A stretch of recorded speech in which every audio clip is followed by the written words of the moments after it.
Chapter 977, A Shrew's Pep Talk. Chapter 977, A Shrew's Pep Talk. Proofreader Papatonks. Boom. There was this space where golden flames licked every inch, with heat turned so high you'd bake, and the constant crackling sounded as if the earth itself was cooked. Bolts of purple lightning flashed all around, briefly interrupted by the appearance of a 100-meter large bird. It released violent flashes at the dangerous golden flames, erasing them in a terrifying explosion. But as the golden flames around vanished, what stood in their place was a 300-meter dragon, towering like a mountain with its huge eyes showing pride. Whoosh! The purple bird landed. Then it turned into a 7-year-old girl, looking curiously at the large creature. Dragon ancestor, is today's training over? That was fast. Ha ha ha. It is, since we have guests. The dragon's rumbling laughter sounded, then one sharp talon swept the air. The air ripped and showed a bright sun on the other side, and a mild wind rustling the trees around a creek, but also a very familiar man. He entered into this space and smiled. Dragon ancestor sure is amazing. I just came and you already noticed. Father. The adorable girl lit up and jumped in the man's arms joyfully. The man staggered, but hugged the girl back with laughter. Shower, it's been so long. I see you have been doing great in here. Father, did you come for me? Shower's eyes sparkled with childish hope. Zhuofan rubbed her head with sorrow, shaking his head. It's not up to me when you can leave. Dragon ancestor has the last say. He will let you go once he believes you have the strength to hold your own in the big world outside. Dragon ancestor, can I go with father? I've learned all you've taught me. Shower swished her head around to the huge dragon with a puppy look. These 2 years away from Zhuofan had been like ages to her, and she had missed her father dearly. Dragon ancestor stared hard at Zhuofan instead. Kid, it can't be you came all this way just to catch up. What happened? Dragon ancestor is amazing yet again. I just can't hide anything from your discerning eye. Zhuofan showed a trace of sorrow. Then he flicked his hand, and young Sanzi's feeble body appeared. Shower saw Gu Santong so weary and cried, What happened to brother? Qilin. Dragon ancestor saw young Sanzi for the first time, but one look was enough to recognize his origins. Tell me what happened. Zhuofan sighed and nodded with a heavy look as he retold the events he went through the last couple of years, finishing with, I didn't know the sacred weapons had such power over sacred beasts. It's my mistake. Now that I know where heaven sealing CAO is, Kunping said that with you two's seal on young Sanzi's soul and body, it will keep him stable until I find CAO to save him. Oh, Kunping isn't wrong about that. Heaven sealing CAO can handle this. Dragon ancestor nodded and his eyes shone. His huge claw shot forth and golden flames fell on young Sanzi's body like stars, on his main acupoints.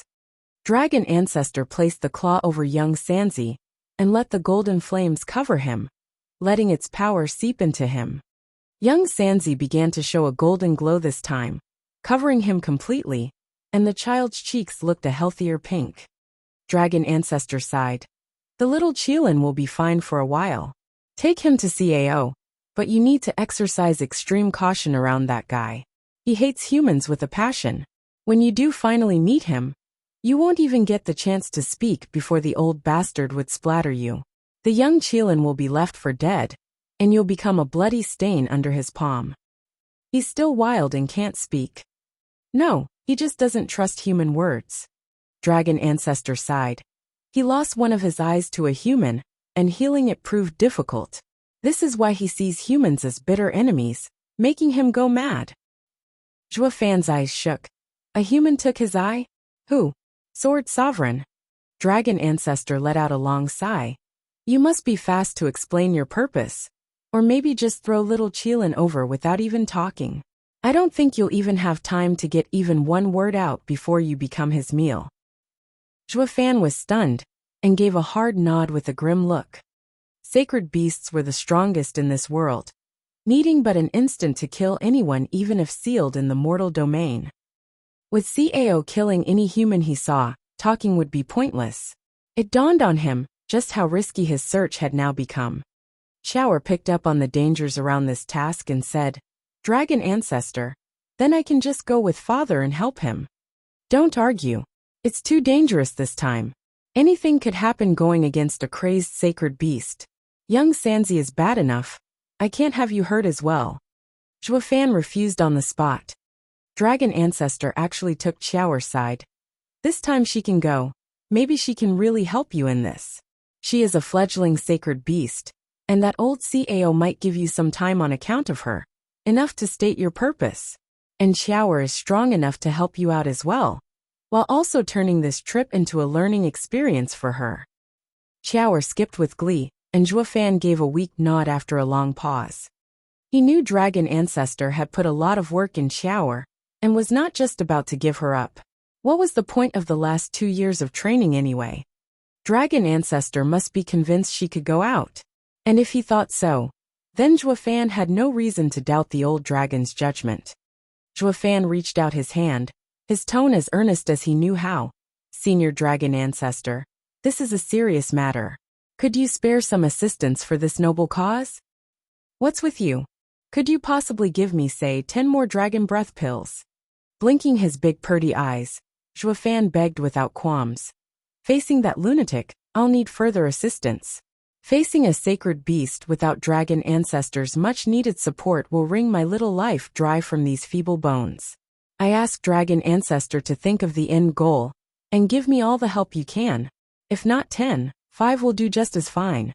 Dragon Ancestor's big eye twitched, giving a wry smile. Kid, funny you should mention the end goal.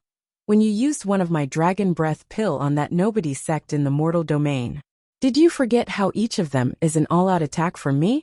With me stuck in the mortal domain, and unable to recover my energy, you think I can pop out dragon breath pills like candy? Those 3 were the limit of my reserves. Yet you rotten good for nothing actually.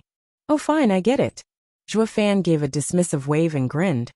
I know you're stuck here, but think of young Sanzi's future. Is senior that cold to the child's fate? And even if you are, you should at least value him for being on the Sacred Beast team in the final battle.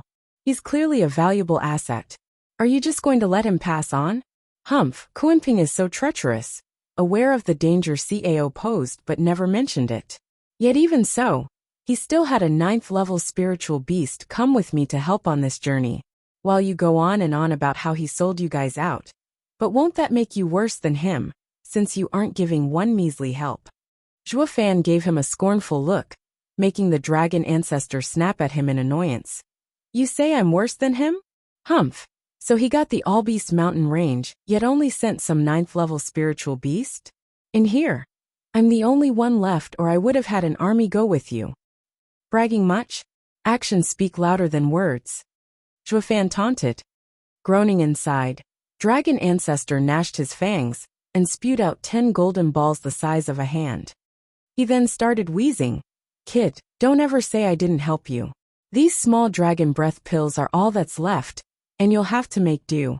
They can't handle the old monster, but you can still use them to clear your path. This is all I can do to help Humph. Chapter 978, Full Support. Chapter 978, Full Support. Proofreader, Papatonks. Thank you so much, Dragon Ancestor. I've gone overboard just now. Looking at those now weary eyes, Zhuofan expressed his gratitude and turned to Qiaoer. Take the 10 small dragon breath pills and take care of yourself. Zhuofan placed young Sanzi in his ring and walked for the exit. Qiaoer bobbed her cute head and placed the golden fireballs in her own ring before following after her dad. Dragon Ancestor shook as he watched Zhuofan's smug figure. The kid cheated me out of those 10 dragon breath pills, though not for himself but for Qiaoer. What happened to the little Qilin has served as a hard lesson. He really does see those beasts as his son and daughter. A human. Cao, did you ever think that a human would care so much for a spiritual beast? Ack! Zhuofan suddenly felt his left eye flicker with the black thunder flame, and held it in pain as it bled. Father, what's wrong? Qiaoer cried in concern. Zhuofan shook his head, but the Dragon Ancestor knew. Kid, try to use that eye less. Father's eye. Qiaoer looked at Dragon Ancestor puzzled. Dragon Ancestor, what's wrong with Father's eye? The dragon stared at Zhuofan, who needed a bit of time before recovering. He wiped the blood from his eye and forced a smile. Thank you, Dragon Ancestor, for your care. I'm fine. Fine.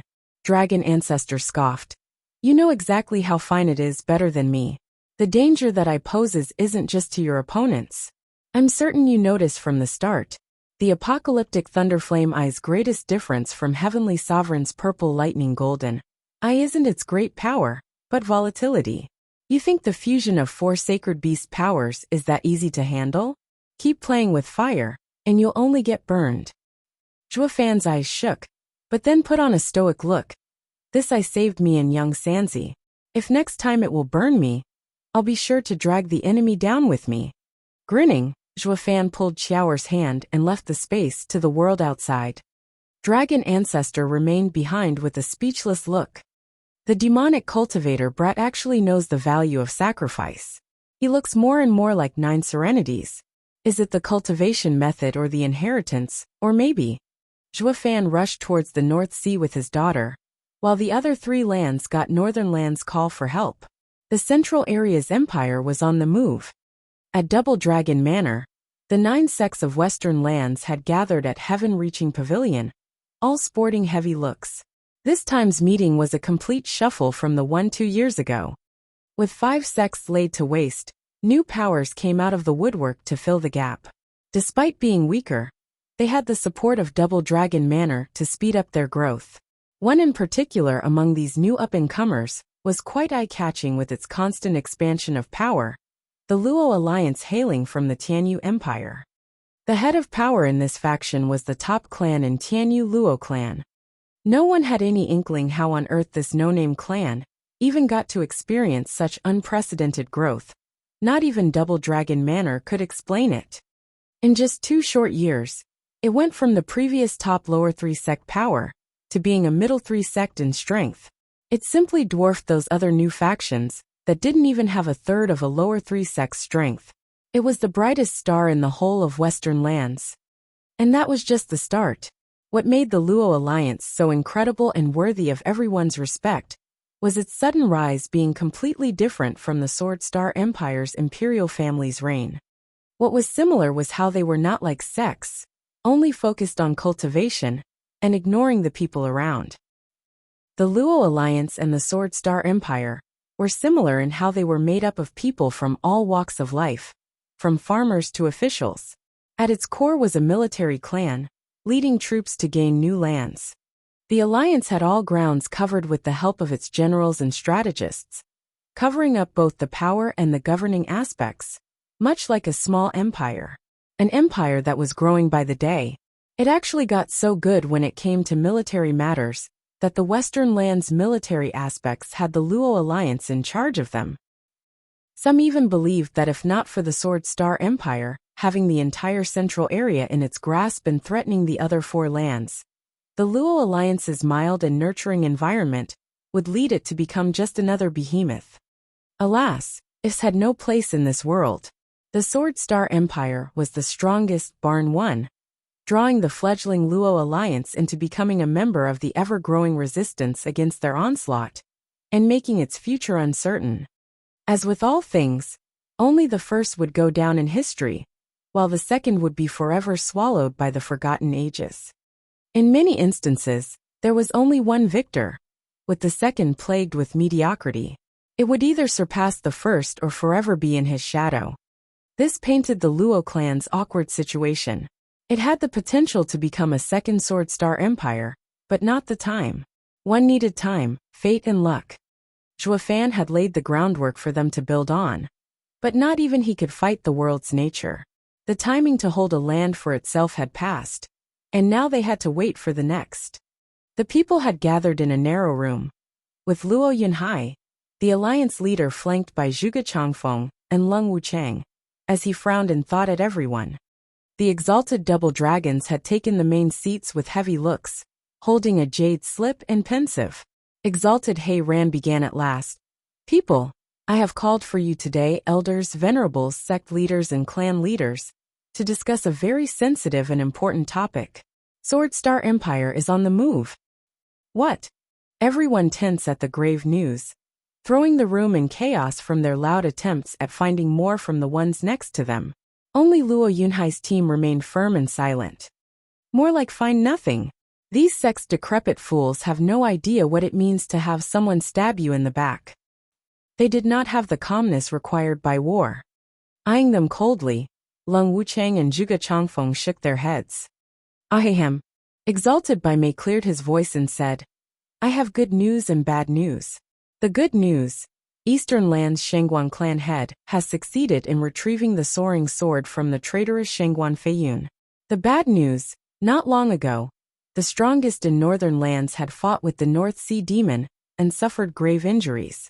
Sword Star Empires capitalized on this, and is now marching on Northern Lands to plunder the heaven-sealing divine sword. The Seabright sect is calling for help from everywhere, hoping to unite against the Central Area's assault. Exalted, who are they sending in this time for the Northern Lands to be so desperate to ask for help? One man asked. Exalted Hei Rant's eyes grew dark. 16 people have entered Northern Lands.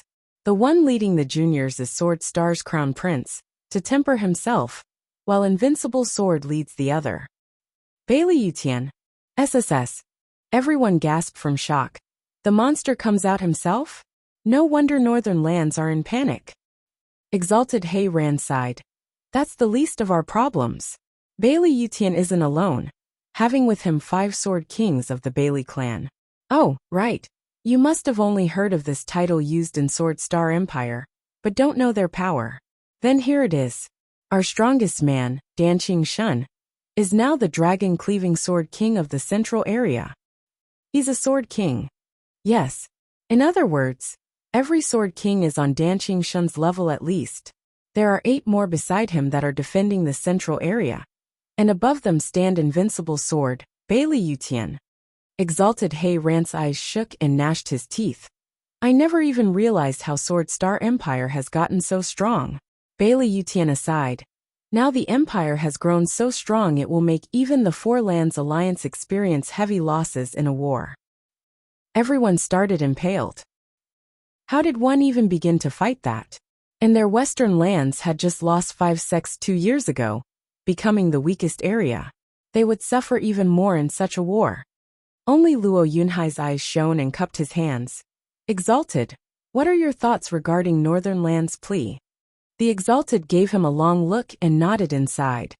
The Luo clan is amazing indeed to have that kid come from them. All the other sect elders were looking scared for their lives at such grave news, while only the Luo clan was firm, thinking of the next step. A true military clan. Chapter 979, Lucky Charm. Chapter 979, Lucky Charm. Proofreader, Papatonks. Luo clan head.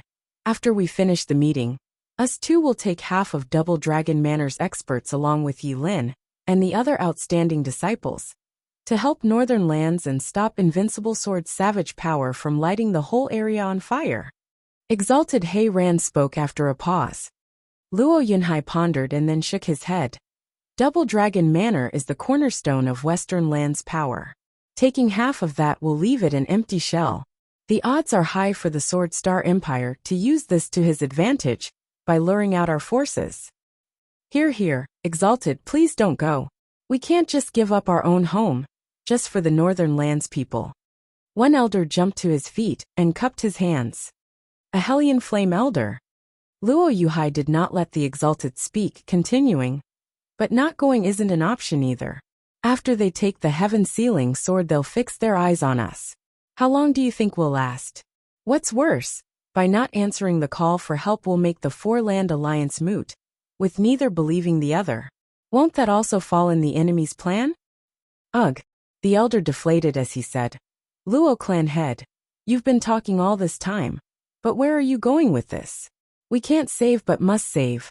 Are you just running your mouth? Not at all. Leng Wuchang smiled. I ask that elder understands. These aren't mere ramblings, but clan heads' speculations of the situation. Only through analysis of the matter at hand can we take the right course of action. And how we act isn't our clan head's call, but the Exalted. My clan head is only giving advice, ha ha ha. The man's face twitched, having just gotten served, but anger got the best of him, evident by the forceful tone. There's no end to shrewd men from the Luo clan I see, knowing how to weave words. Then I won't spend my time with you. Please, we're simply stating facts, ha ha ha. Lung Wuchang spoke. Exalted He Ran gave him a sharp look, then his firm voice echoed. It's true. I almost forgot how Luo clan has many sharp minds. I would like to ask your counsel about such a complicated problem. I dare presume you to be the two of Luo Alliance's 3 sages, Lung Wuchang and Zhuge Changfeng, Sir Lung and Steward Zhuge? Exalted, you honor us. The 2 stood and bowed with wide smiles. Exalted by Mei nodded. Going by your judgment, what do you 2 think we should do next? They shared a smile and Zhuge Changfeng took the lead to explain. Exalted, our clan head has been more than clear. By ignoring the Northern Land's plea, our safety will be short-lived, followed by losing everyone's respect. On the other hand, jumping to its rescue will invite disaster. Danger will come to the Western Lands regardless, sooner or later. I could only defer to Exalted's decision. Zhuge Changfeng hadn't been a prime minister for nothing. His speech was flawless. He was getting one abundantly clear point across. We're here to dish advice. You're the one calling the shots, especially since both paths are fraught with danger. Don't come to us to settle your problems. We've already given you an early reminder, but you wouldn't listen. Steward Zhuge, your reputation precedes you, ha ha ha. Exalted read between the lines and chuckled. He's still hanging it over us. Sigh, just why are we making the call? This would absolve the Luo clan of any responsibility for when everything went south. Double Dragon Manor just lost a scapegoat. Ha ha ha. Now I see how the tiny clan experienced exponential growth. Not even the gatekeeper is average. Sighing, the 2 faced the problem once more, now with a little more clarity. By assisting Northern Lands, their own home would be left empty, ripe for the taking. But that was just a short-term loss, while the alliance would stay strong.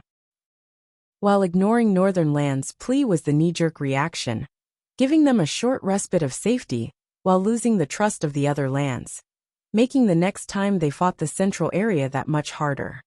Exalted's eyes shone, having come to a decision. We go to Northern Lands' rescue. I shall leave our home's safety in everyone's hands, especially the Luo Alliance and their skilled military conduct.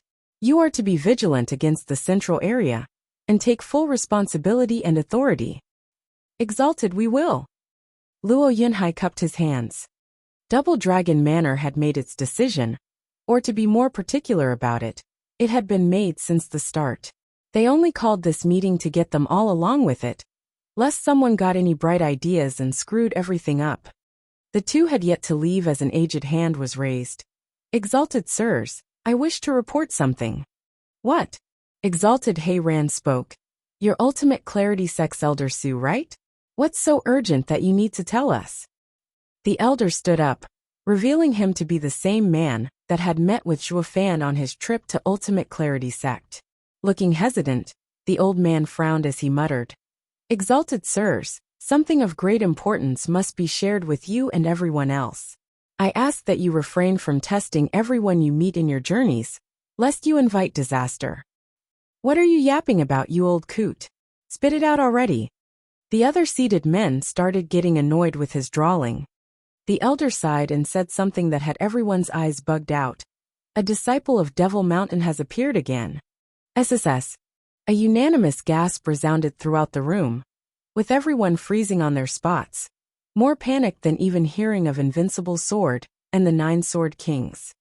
2 years ago, the Western Lands had been quaking with the news of a one Overlord 9 Serenity's power.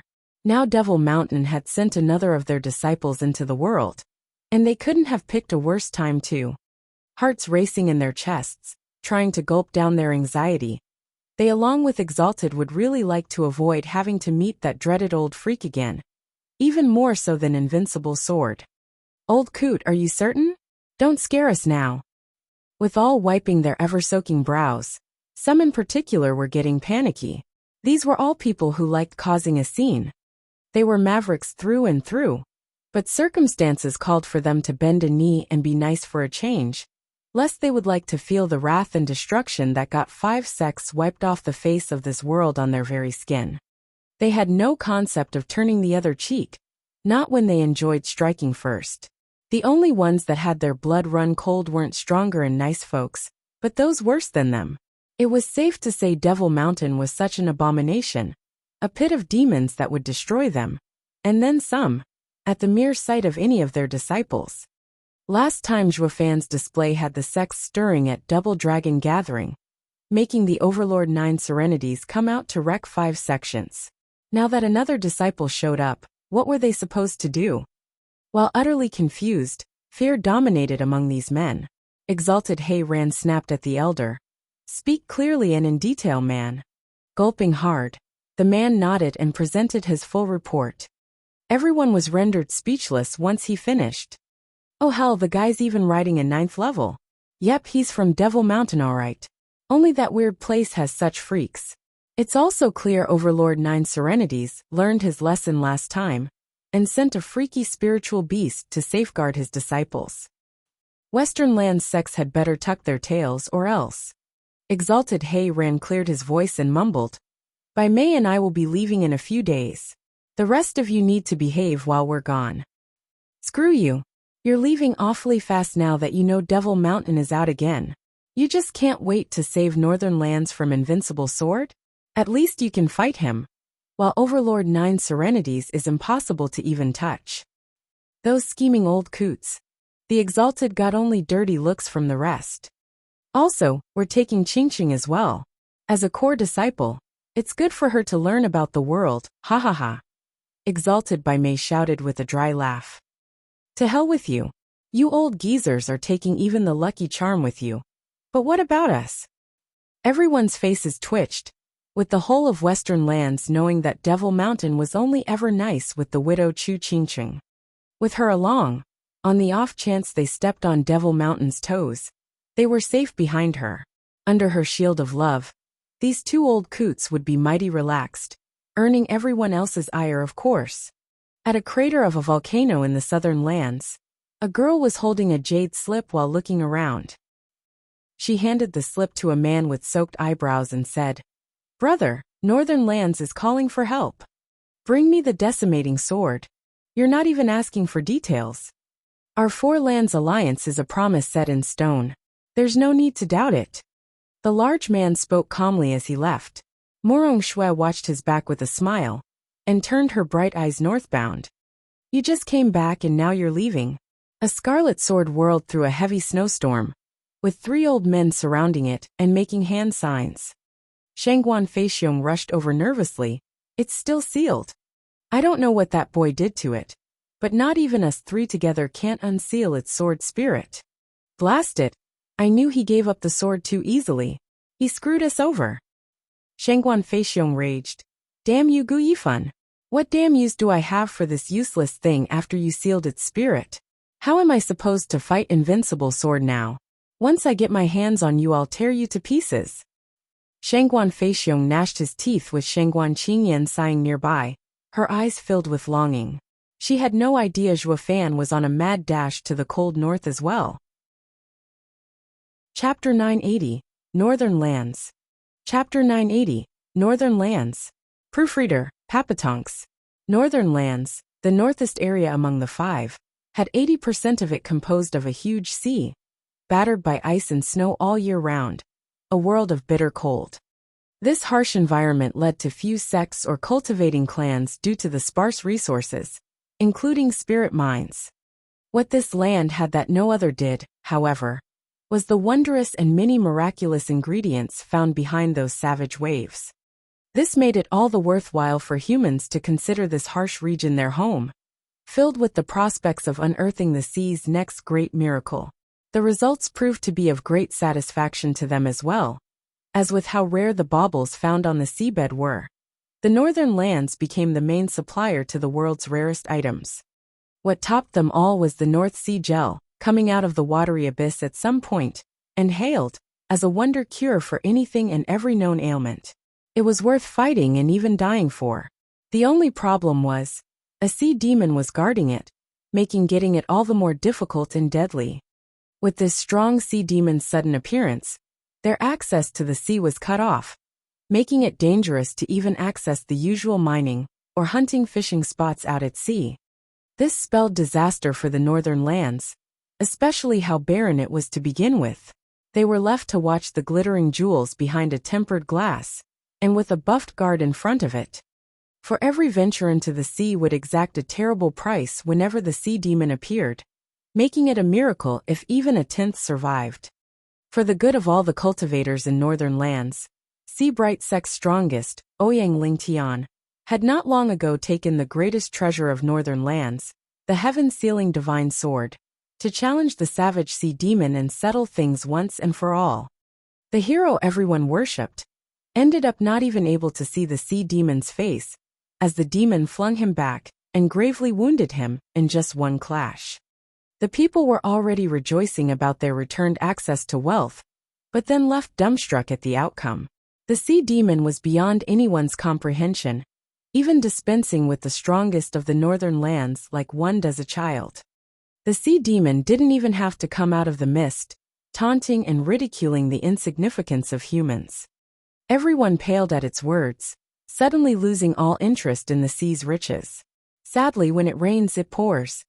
No one knew who the bastard was that leaked how their strongest man got hurt, but Central Area's Sword Star Empire heard it loud and clear, rejoicing by sending their own men over to steal their sword, as thanks in the form of a team led personally by none other than Invincible Sword. This news sent the whole land into panic and fear. They didn't even have the chance to prepare, as 3 months ago, Invincible Sword's team mowed down any resistance and marched deep into the northern land's hinterlands.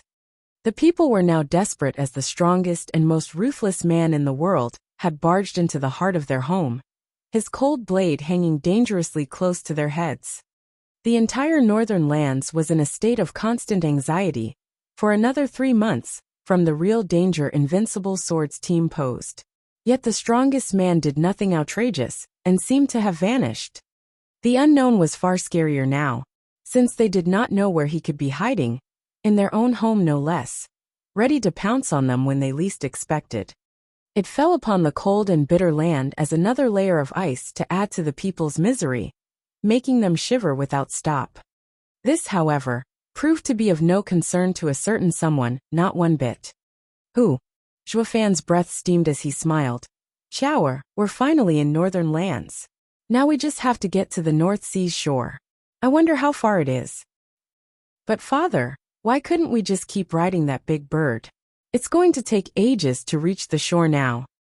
He was holding the hand of a 7-year-old adorable girl, though she was frowning at him.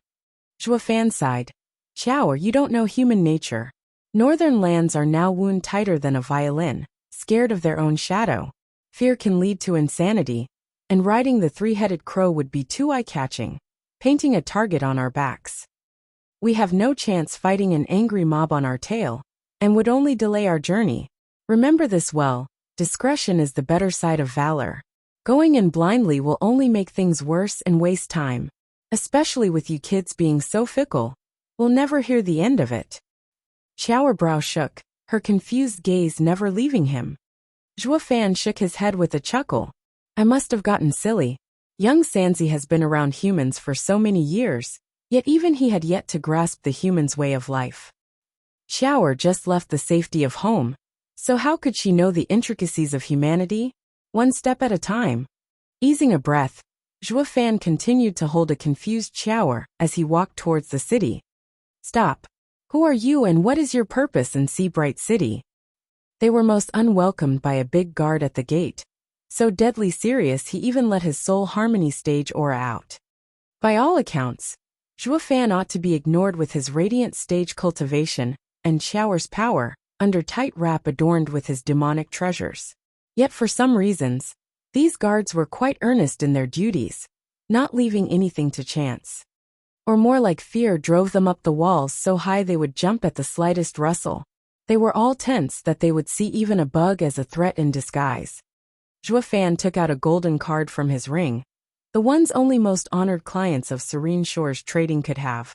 I'm a merchant with my daughter, here to do business. The big guard's eyes shook in recognition, then he said to the others, I know this man, he's from Serene Shores Trading. I will escort him to handle his business while you stay here and watch anything that moves. Make sure no spy from the central area gets in." The other men nodded, then ignored Zhuo Fan, while the big guard immediately showed the way with no more questions. On the way, the guard spoke to Zhuo Fan. "Sir, please follow me. I shall take you to our base." "Did you guys infiltrate the city? How come even the gate defense?" Zhuo Fan teased. The man sighed. Business can never break from politics. The company spread its influence to every domain and worked from the shadows just in case. But then the company's base had a major incident, and all branches began to use all their assets at the young master's call, tying everyone together. I'm the lowest worker, and have been told to show anyone holding that card to the base. I don't even know the other base members or other valued clients, but I'm sure someone will talk to you there. Zhuo Fan squinted and nodded. Serene Shore's trading's reach really is deep in the 5 lands. Old Wu had been smart, already paving their escape if anything went wrong. I gotta say, I won big time by using the oblivious second young master to make all of this for my personal use. With all the places in northern lands under tight guard, walking around would have been that much harder without this company's help. Now I'm like a fish in water, haha. Zhuo Fan grinned to himself. The big man had brought them to a local store, quite rundown, lacking the glory and polish a big company should have. Zhuo Fan knew that his new contact with Serene Shore's trading was here. The broken store was a mere front. "Shopkeeper, you got a customer." Walking inside the 10 square meter shop, the only display was the counter with some average goods, while behind was a wall with an old door. Next to it stood a thin old man, looking washed up. The big man gave him a look, then left. The old man's eyes shone and stared at Zhuo Fan. Grinning, Zhuo Fan pulled shower over to the old man. He sized up the 2 newcomers, then barely spoke. "We were once as glorious as the heavens, now fallen into hell. How may we remedy our plight and once again brave the endless skies? I'll carve a path through mountains of flesh and blood and lead us out the gates of hell, laughing in the face of death. Follow me and we'll fight our way back to our peak. Through a sea of blood and mountain of corpses, I'll carve a path out the gates of hell, laughing in the face of death, until the day we once again grasp the heavens." Zhuo Fan spoke slowly. The old man nodded with a sigh. "I can only hope. Right this way, sir." The old man opened the door behind. "Shower, wait here." Telling his daughter to stay, Zhuo Fan entered the darkness behind the door. Chapter 981, Change of Character. Chapter 981, Change of Character. Proofreader Papatonks. The dark corridor had no end as Zhuo Fan walked deeper and deeper. Only after a long time did he notice a glimmer of lamplight. Arriving there after more walking, he found 15 people bowing, and a table at the side with an oil lamp giving off a poor yellow light. Zhuo Fan said, "You all know northern lands better than I do. I want to see the North Sea's shore. What is your solution?" "Sir can see that ever since Invincible Sword barged into northern lands, the sects are on edge. The guard is very tight everywhere, and making it so hardly anyone can move around.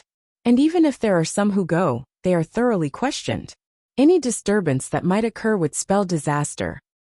One youth bowed to Zhuo Fan and reported, "To avoid such troubles, one must be part of a few special groups.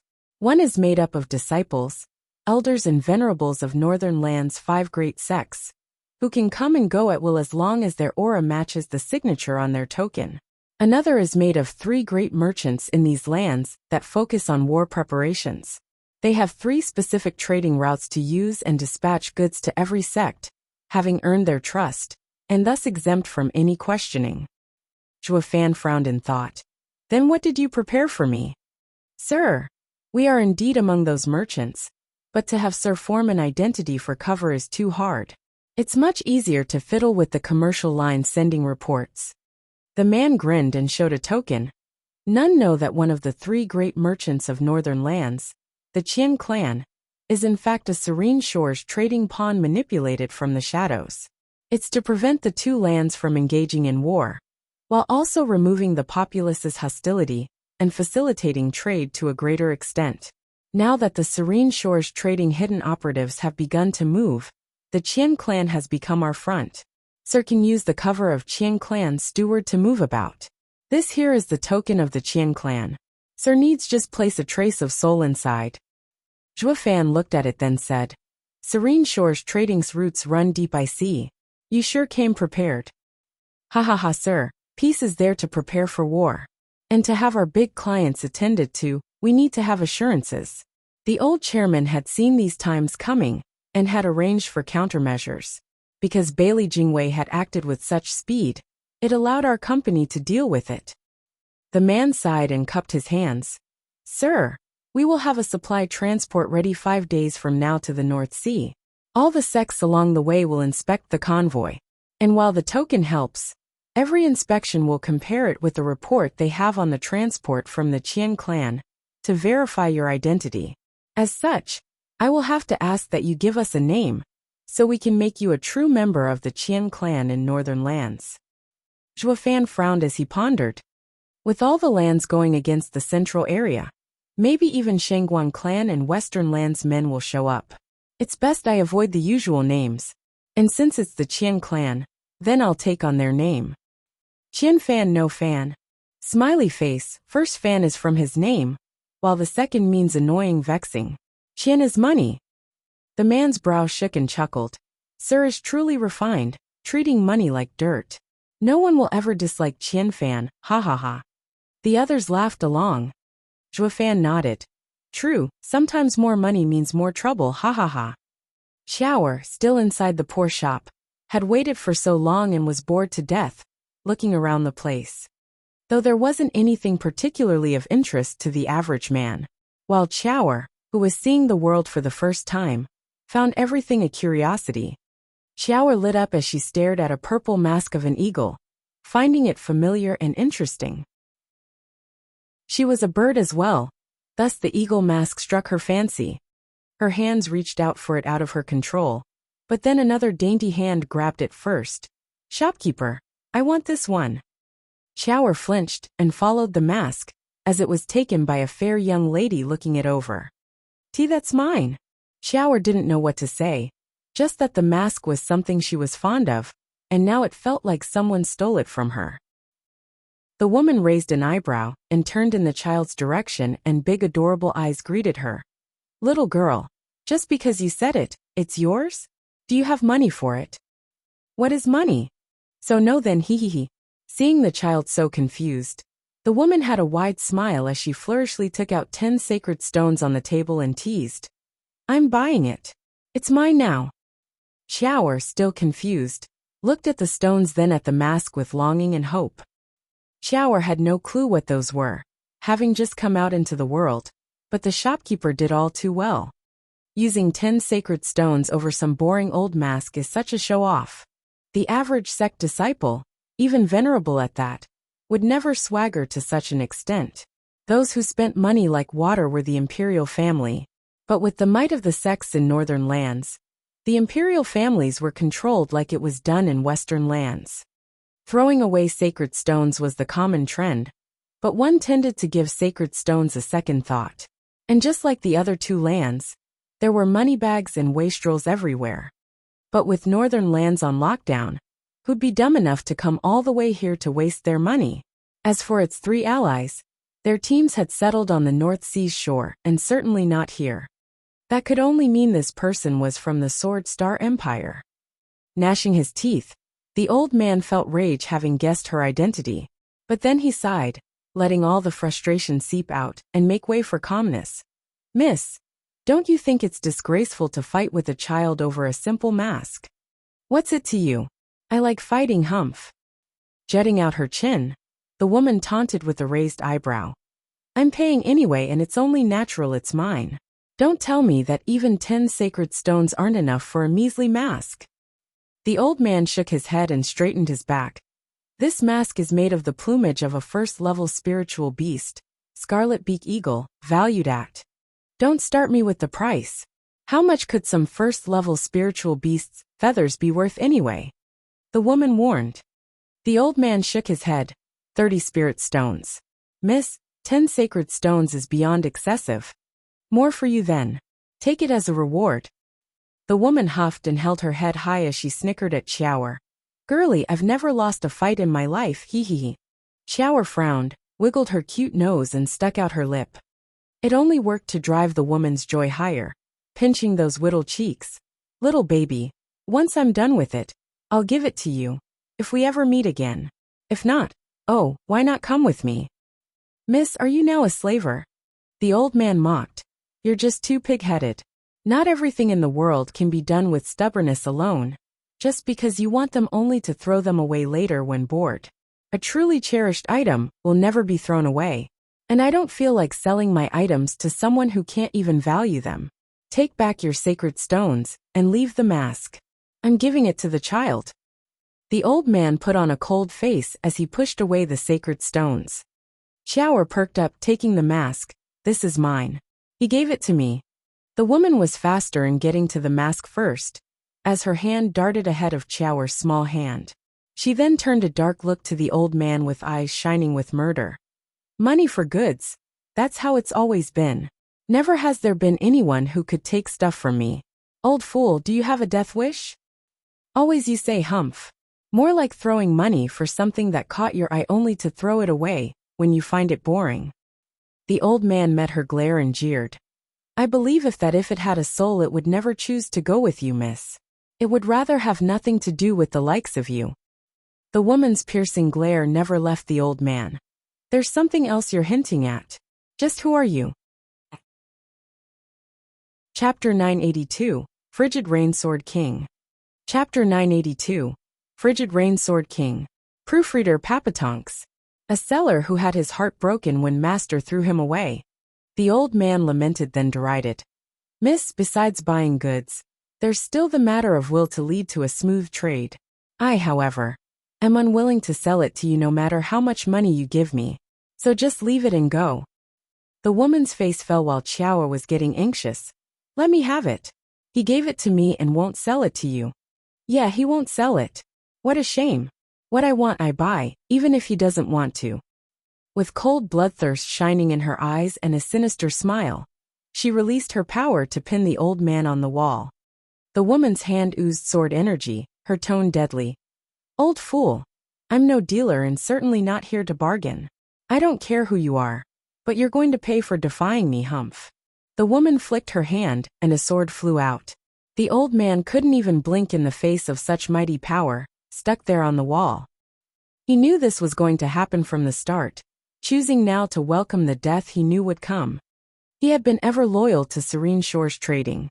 To voice the wrong on the chairman, he dared to spit in the other's face, and now he was bold enough to give up his life for the bond between master and servant. He had let go of everything, and was ready to pass on. Stop! A shout came from the dark corridor, followed by a calm voice. Miss, you can kill all you want, but try to do it outside Seabright City, lest you'd want to have all eyes on all of us. The woman smirked, looking at the dark corridor's entrance with mockery. You think I care? Miss doesn't care about all but one man's opinion. Zhua Fan walked out of the shadows, his tone flat. The man doesn't want Miss to make trouble, or it will earn his ire. And over what, a shabby mask? Ha ha ha. The woman's brow shook and winced. Her heart sank and mulled things over before withdrawing her aura. The old man slumped from the wall and gasped for his life. He was ready to die, but anyone alive was happy to have come out of that with his life still. Staring hard at Zhua Fan, the woman squinted and clenched her fists as she growled. Who are you? Do you know who I am? I don't. Zhua Fan shook his head and bowed. I am but a steward of the Qian clan of Northern Lands, Qian Fan. This frail store is in my clan's care, and I hope Miss will be forgiving, ha ha ha. The woman stared hard. Qian clan? One of the 3 great merchants? Yes. Lies. The woman spat. Merchants only care for money, always weighing gains and losses. You think they'd haggle with me over some rundown shop like this? And by the looks of you and your impassive face, you're not just anyone either, to not twitch under my killing intent. There's no way a tiny Qian clan would have someone like you as its steward. Who the hell are you? Zhua Fan gave a slight bow with a wide smile. Thank you for the praise, miss. As for who I am, there's no need to ask, just how there's no need for me to ask who miss is. In short, I'm of no threat to Miss, and if Miss doesn't see me as an enemy, we can each go our own way. There's plenty of road for the both of us to never intersect, ha ha ha. But you already know who I am. The woman was confused how someone just popped up that had leverage on her. Who was he? How can I trust you mean no harm to us without declaring who you are? Zhuofan shrugged. Do I really know? Ha ha ha, Miss, you're jumping the gun here. I only feel like Miss shouldn't make a scene, that's all. Miss needn't look into me as well. Being able to tell your identity shows you needn't know any more. That any probing will be fruitless, and would only bring more problems than solutions. Is that a threat? A warning? With an insufferable grin plastered on his face, Zhuofan's eyes held a sharp glint. If you'd go to Western lands, you'd come to realize the world is vast, and that there are people above you still. That no one can avoid certain calamities. Caution is always prized in life, lest the slightest mishap might bring it all down. Growing overconfident helps no one. The woman's frown shook, her eyes bewildered. Western lands. You're that. The woman gasped and grimaced at the sudden realization. Zhuofan's mouth curled, playing the mystery card. Miss doesn't need to say it, just know it. It's best we each go our own way and not throw everything into chaos. The woman felt conflicted, but then huffed and left in a rush. Wait. Zhuofan held out his hand with a smile. May Miss be so kind as to return my daughter's mask? Pausing, the woman shot Xiao a look then scoffed. Your daughter, ha ha ha. Someone as average as you actually has such a pretty and adorable daughter? The heavens must be blind. Ha ha ha, there's nothing strange about it. Her mother takes all the credit. Enough with the smugness. Letting you off is already kind enough on my part. Don't ever think you'll get the stuff that I have my eye on. The woman snorted and refused. Zhuofan said. Then I don't have a choice. Among practitioners, the more friends the more options you have. Since Miss insists on making a scene, if anything happens and an investigation starts because of you, that man. You say we should go our own way, but you're clearly butting in our own side. It's not us doing it, but you who is provoking it. Zhuofan's cold stare was fixed on her. Miss, I am just like you, unable to let go of what catches my eye, even if it's a dime or pin. The same goes for my daughter. What sets us apart, however, is that I have no such thing as the empathy or consciousness holding me back from making trouble over it, unlike Miss here. The woman's face shook and growled as she flicked her hand in rage, throwing the mask at Zhuofan. You haven't heard the last of me. The woman left with that threat hanging as she stormed out the door. Zhuofan's creepy grin surfaced as he caught it, giving it to the hopeful and happy Qiao by his side. Sir has such valor to talk that which into giving up. I am in awe. The old man bowed before Zhuofan in gratitude. Zhuofan smiled. You know who she is? From the central area. The old man's fading eyes shook as he sighed. Intel says mighty experts have invaded northern lands, 10 imperial princes and invincible sword leading 5 sword kings. Among the 9 sword kings, the only woman is frigid rain sword king, Bali Yuyu. Zhuofan nodded. Exactly her. Then how did young master manage to scare her away? Fear of consequences. Zhuofan said. She fears one man only, invincible sword Bailey Yutian. They have invaded northern lands, yet didn't show themselves, because Bailey Yutian demanded it of them to be subtle. All this wait is for the perfect moment to strike. It's safe to say that any disturbance they cause beforehand will earn his wrath. So I figured she was more afraid of him than being pig-headed. That's why I did not fear her at all. The old man mulled his words and nodded. Why then did she return the mask? She could have. Fear again. Zhuofan smiled. Bailey Yutian won't take anything short of victory in this operation. But now they have someone butting in their business, ha ha ha. Whoever brought about this disaster is bound to be subjected to Bailey Yutian's rage. But who could hinder them when they have such power? Have you heard of the matters in Western lands? Zhuofan looked aside at him. Your company's intelligence should know that Bailey Jingwei had men looking into me in Western lands, and should know of the terrible event. Devil Mountain. Precisely. Zhuofan nodded with a glint in his eyes. Devil Mountain is too much of an unknown while showing unprecedented strength. It caused the 9 sword kings, and even invincible sword to be weary. Humans fear the unknown, so I hinted I'm from Devil Mountain. The stronger I appear, the weaker they feel. Since she knew next to nothing of me, she feared doing anything that might cause trouble. Maybe Devil Mountain is nothing, but on the off chance that it is, their plan would be foiled, and who would Invincible Sword take it out on? Ha ha ha. That means any that get Devil Mountain's attention is one poor devil. This is one liability she could not afford to have. Chapter 983.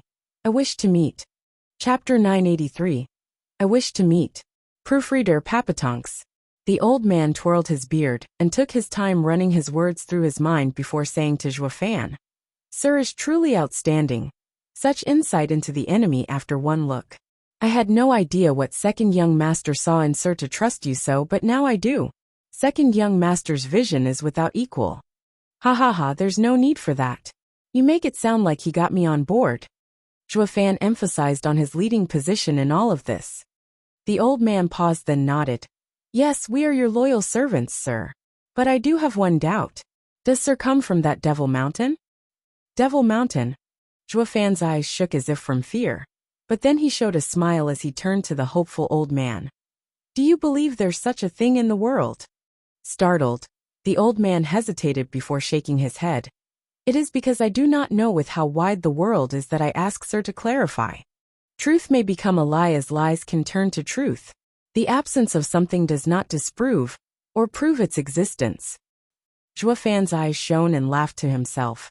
It doesn't matter if such a thing exists, only that the people believe in it. In case it doesn't exist now, nothing stops it from coming into being later, right? Ha ha ha. The old man's face twitched, and his eyes widened all of a sudden, looking at Zhuofan with even more respect. He gave a deep blow filled with awe. Sir is godlike, setting up such a huge stage, pulling officials, emperors and beggars alike. But if the name proves to be false, isn't your company's model not to look into people? Let it become real with time. Zhuofan grinned. The old man understood and looked grateful. Their comeback had just received godly help. No, this mystery man's help. Zhuofan had given Serene Shores Trading a second chance, only coming by now and then to show them the way, to fight for public opinion. Since he wanted a power that went from corner to corner of the world, he couldn't let everything in second young master's care. Wu Randong was only a guide, while the real leader of the company was a man with talent and vision. Making his name known and showcasing his skills was one of the many steps he had to take to make it so. Walking towards a giddy Qiaoer playing with her new mask, Zhuofan left with her. The old man had been bowing all this time, proclaiming his endless respect. The same guard once again popped up as they exited the shop and said with courtesy, Sir, I have arranged a place for you to stay. Please follow me. He led Zhuofan and Qiaoer to their room where they cultivated in peace, as they waited the 5 days to pass. In a quiet groove, deep and hidden, with not a trace of sunlight gracing the ground, the coldness grew thicker, seeping into one's bones. It was in this freezing place that a dozen or so men sat on the damp ground. Their leader was an old man with sharp eyes and a powerful spirit. The 4 people closest to him were Bailey's 4 sword kings, and behind them were 10 youngsters, with the crown prince leading the other princes of the imperial family. They had come along with their patriarch and sword kings to learn on this journey and grow, to continue the legacy of the strongest clan. Whoosh! A beautiful woman suddenly appeared in their sight, then started flicking her hand in anger and kicking her feet, before plopping next to the 4 sword kings, with a deep breath to begin mediation. How can you cultivate with such a restless mind? Bailey Yutian spoke, opening his eyes. Yu, what happened? Is there any news from Jingwei? The others looked over as well, with Bali Yulei frowning and chiding Bali Yu. Yu, what's the problem exactly to be so pissed? You're disturbing Patriarch's meditation. Have you found something that bodes ill for us? Forgive me, Patriarch, I didn't mean it. She stood and bowed to Bailey Yutian in fear, watching from the corner of her eye for any movement from him. His face remained impassive, like a tranquil lake. Bailey Yutian stood up at last and spoke without looking at her. Speak first, then you can apologize. You know I hate it the most when people start throwing tantrums like a bunch of children. Don't even act like this again without any reason when I'm around. I won't. Bali Yu hurriedly bowed. Per Patriarch's order. I went to check the area and found nothing strange. Prime Minister has yet to move but… What? On my way back I met someone. Bali Yu's tone lowered as she hesitated. Bailey Yulei frowned and interjected. Someone? Who? Does he have something to do with us? What makes you so restless that you can't calm down? I only just met him, but he appears to be from Devil Mountain. Devil Mountain? The mystery sect from Western lands? Bali Yu was tense as she uttered, only for Bailey Yulei to suddenly cry out. The information we got from Western lands say that Devil Mountain's lord is so strong that may rival Patriarch, and making the Western land's strongest expert sit back, while he destroyed 5 sects without so much as a warning. How can someone from Devil Mountain just appear in northern lands? Patriarch, we're not only facing the Four Lands Alliance, but also this unknown power. Bailey Yutian's features shifted a bit, then he spoke coldly. Yulei, did you just say Devil Mountain's lord can match me? No, never. He can't be up to Patriarch's level, but he is far stronger than a Sword King. Bailey Yulei shuddered when he noticed his leader's focus. He knew practitioners never liked to be compared and rushed to explain. Bailey Yutian chuckled, his eyes cold. Yulei, haven't I already told you? You don't have to walk on pins and needles around me, and just say it like it is. According to the people in Western lands, Devil Mountain's lord, Overlord Nine Serenities, has long since outgrown heaven and power. There's no need to be so cautious around me. Being better or lower than me, humph, nothing but wasted words. Have you even seen him? Oh, right, Patriarch. We never saw him, and not many from Western lands saw him either. With how the rumors circulate, they must be inflated. Wiping the cold sweat off his brow, Bailey Yulei gave a dry laughter. Patriarch knows not to trust hearsay, not when they get embellished every time they're passed on. Maybe this is Western Land's plan to intimidate us. Maybe Devil Mountain doesn't even exist, nor is there such an expert. Bailey Yutian nodded. Yes, while such a possibility does exist, there are many who seek fame and fortune. The world does not lack people with insidious minds. This may be the Western Land's plan, being subtle about creating Devil Mountain out of nothing to scare me, and keep the peace for a moment longer. Patriarch is right. But this man of Devil Mountain really exists. Bailey Yulei praised the old man, but then Bailey Yutian switched topics.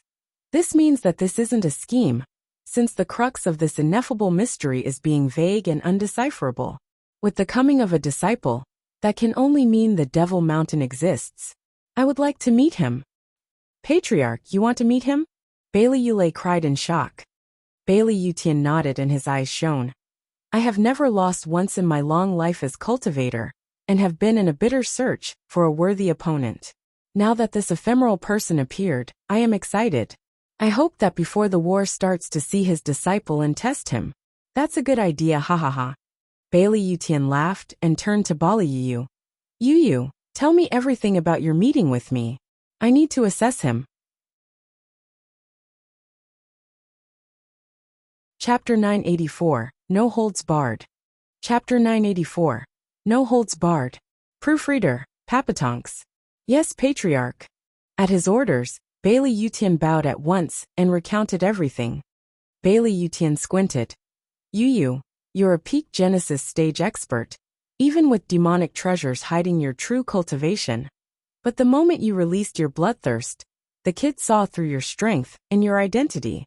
Yet despite all that, a third-layer radiant stage pup feared you not, using his persuasive words to retreat, without even the mask. What a rare spirit he has. Humph. I had to listen to Patriarch's warning, or I'd have long since removed his head from his shoulder for you. A loss is a loss, no excuses. Bailey Yu raised her hands in anger, but Bailey Yutian snapped at her. That man has skill to grasp your weakness and leverage it. It's you at fault for not hiding it well and lost without a doubt. Accept it and not throw a tantrum at me like a teenager. You're a Sword King, so act like one. Bailey Yu's face shook as she took a deep breath and bowed deeply. though the grudge only festered inside her still. Bailey Yutian nodded. Yu, tomorrow you'll go spy on the kid and gauge his reaction. I want to see how Devil Mountain's disciple compares to our Bailey clan's disciples. Spy, that's it. Yes. Bailey Yutian's eyes flashed. And I'll even allow you to kill this time. No holds barred. Bali Yu lit up in excitement. Thank you so much, Patriarch. Let's see that punk be cocky again. But Bailey Yutian barged into her joyous occasion. The only one you're not to target in your killing spree is Devil Mountain's disciple. Bali Yu shuddered. But Patriarch, you first tell me I can kill, and now you say not him. Then what? I want to test him, not to kill him. Bailey Yutian took a deep breath, regarding the heavens. Like master, like disciple. I want to see just how the Devil Mountain's disciple is compared to our clans. Would he still keep a straight face with a mad witch out for blood hot on his heels? Ha ha ha, this'll make for a great test. Bali Yu's heart twitched. Patriarch, I thought I'm a sword king, you yourself entitled. How come I'm suddenly a mad witch? Show some respect at least. Bailey Yutian didn't give a damn, grinning to himself. Bailey Yulei frowned. Patriarch, with you wreaking havoc in northern lands, it will bring the war closer. Then Jingwei's deployment. It's fine. Bailey Yutian cut him off. Jingwei is the prime minister and values the empire's victory. While I am only out to find a worthy opponent to learn from and understand the world, even better to grasp greater strength. Any that stand in my way, even the empire's interests, are to step aside, understand? They all shuddered on the inside and bowed. Yes, Patriarch. With business out of the way, now it's time for personal issues. Pa! Bailey Yutian turned icy once more and snapped his hand as he glared at Bali Yu. A violent and strong force struck her, spun her around 3 times before slamming into the ground with a crunch and bleeding from the mouth. Bailey Yulei started, Patriarch. I asked her to scout, yet she went to a thrift shop? Humph, women are so fickle. Bailey Yutian's tone was as cold as his glare. 1,000 lashes ought to set her straight. Yulei, you'll be enforcing the punishment, then have her go on with her task. Yes. They all bowed without a choice, with Bali Yu not even making a comment, despite the swollen cheek.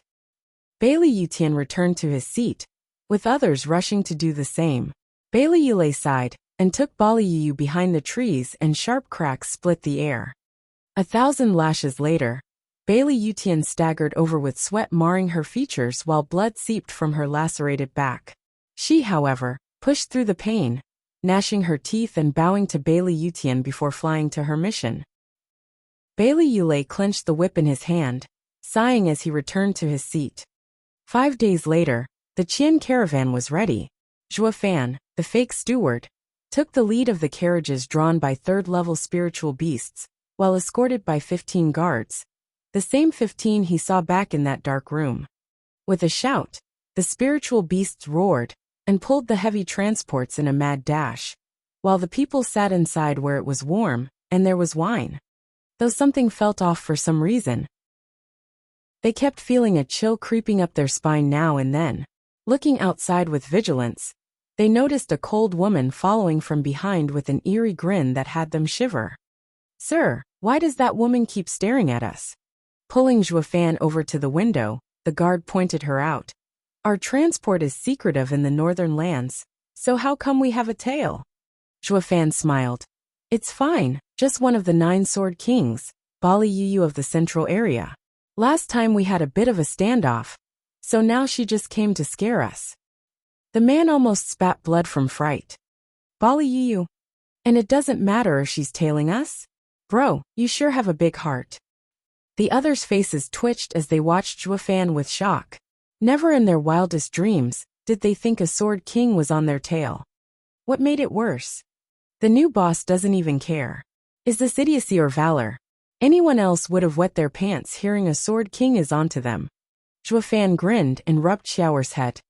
Xiaoer giggled, having caught his look, and mocked. Why are you scared?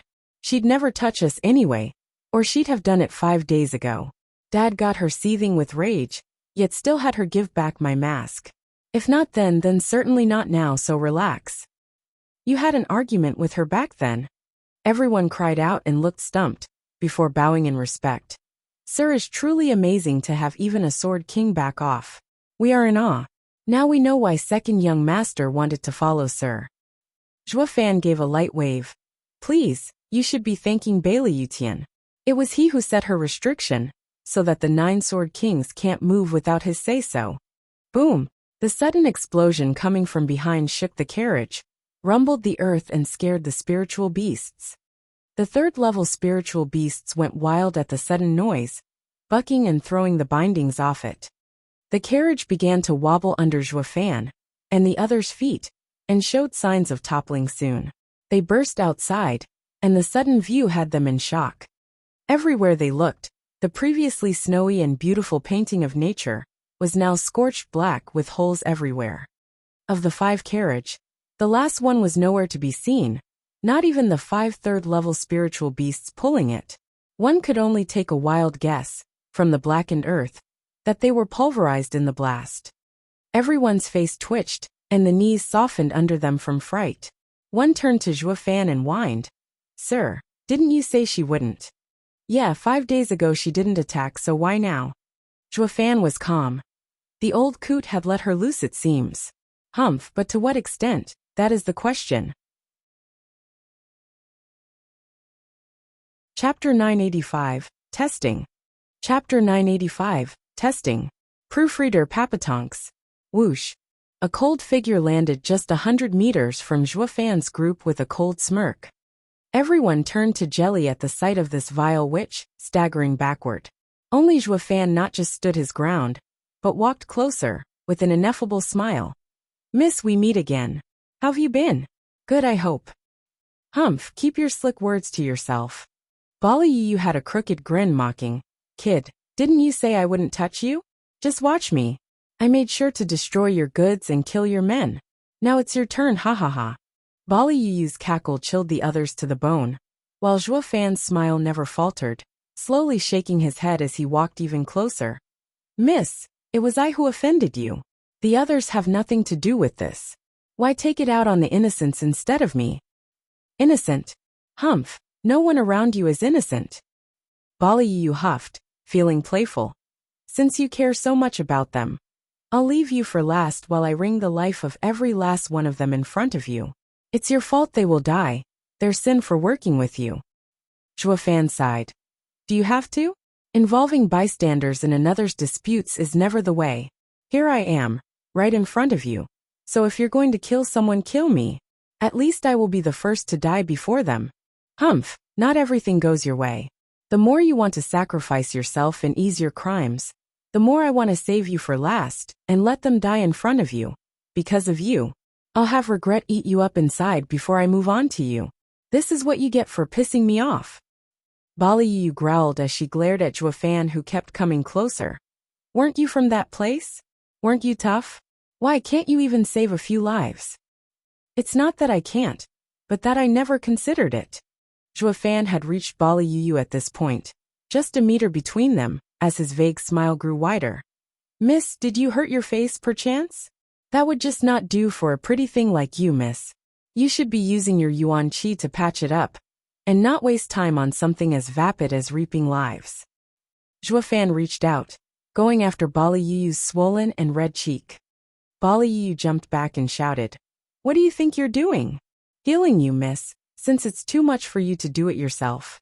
Zhuo Fan grinned, his raised hand glowing green and oozing vitality. "Such a scratch means nothing with miscultivation, healed in a blink. But to keep it like this, despite how it looks, I'll have to do it myself, so that your leader won't have anything to reproach." Bali Yu growled and her brows shook. "Keep your hand to yourself. This is Patriarch's punishment. Only he gets to decide when this is healed, and certainly not you. Am I to assume then that it's also your Patriarch who egged you to attack us? Is Patriarch letting you kill now?" Zhuo Fan smiled. Bali Yu gave a cold smirk. "Damn right, there's nothing holding me back. Your luck has run out." "Did Patriarch have you kill me as well?" Zhuo Fan shouted. Bali Yu jerked, needing a moment before sporting a sinister smile. "Right again, kid. Just wait till I kill you." "Is that so?" Zhuo Fan beamed, shaking his head, having gotten his answer. Yu covered it well, but the split second in demeanor change was enough to betray the truth. Yu Tian did tell her to go on a murder spree, but to an extent. The old coot wants to test me, or better yet, test Devil Mountain's disciples and Overlord Nine Serenities. Ha ha ha, thanks, Devil Mountain. You're finally living up to your fake name by reeling in the strongest in mortal domain. That means that even the 9 Sword Kings will need his explicit approval before touching anyone from Devil Mountain. I must say, the name sure has its uses. Grinning with confidence, Zhuofan's eyes shone with insight. Yu, the great and revered Sword King, was overcome by a very bad feeling, one laced with fear. Zhuofan was too much of an unknown that robbed her of all confidence. Yu grew enraged, unable to accept his ridiculing smug smile. What are you smiling at? You don't believe I can kill? Oh, I believe all right. You most certainly have it in you to kill me. That's why I'm here, before you, at your tender mercy. Zhuofan gave a dismissive wave, and resumed walking towards Yu. They were so close now, they could practically touch. Even their breath felt warm on the other, despite the cold weather. Yu flushed red and jumped back again, putting some distance between them and panicking. Just what are you doing? Coming before miss, ready to be captured and presenting my neck. Zhuofan raised a taunting eyebrow. Why? Does miss hate it that I completely understand my powerless situation and accept it? Yu's lips shook as she saw Zhuofan's bright and insufferable smile with a red face and blank mind. She was a mighty Sword King from the Central Area's Sword Star Empire. Anyone and everyone almost would have to scrape and bow at her feet, worship her even. Then how come someone would be so daring and infringing on her personal space with playful smiles? Yu lost her mind, pointing at Zhuofan. Stay right there. Don't come any closer. Humph, don't think I'm going to let you off so easily. I'll be sure to torture you, and let you have a taste of real horrors as I kill your men, one every day. Who knows when your turn will come as you wallow in despair. Yu no longer looked at Zhuofan and vanished. Only the footprint in snow bore testament that a graceful and vicious woman had been here. Zhuofan shook his head and walked back to the others. People, look at the carriages. We're moving on. None moved, too dumbstruck to react. Their eyes were filled with nothing but respect and awe. What's wrong with you? Get to work already.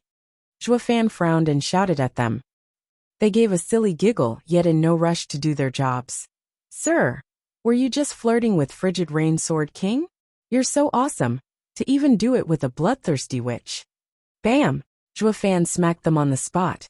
Cut the senseless chatter. I was only testing her limits. And did you find them? Of course. Zhuofan grinned. That broad got free rein from Yu Tian to start killing. But the only one who she can't touch is me. I gave her ample reasons and occasions to end me then and there. But she never went for it. While she was leaning on excuses, those weren't her style. With how petty and quick to anger she was back in the store. There's no way she'd gathered the patience necessary to toy with me for so long. So I've nothing to worry about her going after my life, and can keep going. The other sighed relieved. Zhuofan blinked at them. That's only valid for me alone. You all aren't included. Why then are you so at ease? Be careful not to get her to waste you. You're wrong there, sir. One guard chuckled in joy. Since she won't touch you, then we'll be safe as long as we stay close to you. That's why from now on we'll eat together, sleep together and ride together. I hope sir won't mind it, he. Zhuofan frowned then nodded, sharp guy. That's a good plan with a high success rate. Though if we want to get rid of her for good, we need a large ruckus, and force the man behind her to come negotiate. It's not good to always be reactive to the other's actions, and under constant watch. The man behind her? The men exclaimed. Sir means to.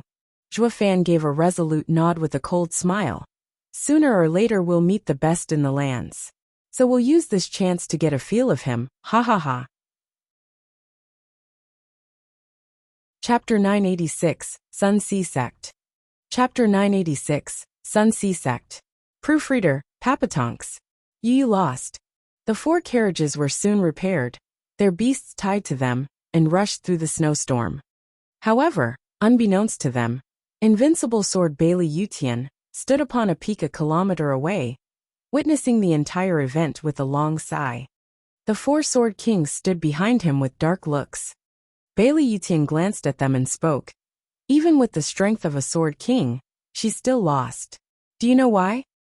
The four hung their heads, having no reply, their faces showing only deference and respect as they waited for the patriarch to enlighten them. Crown Prince, what do you kids think?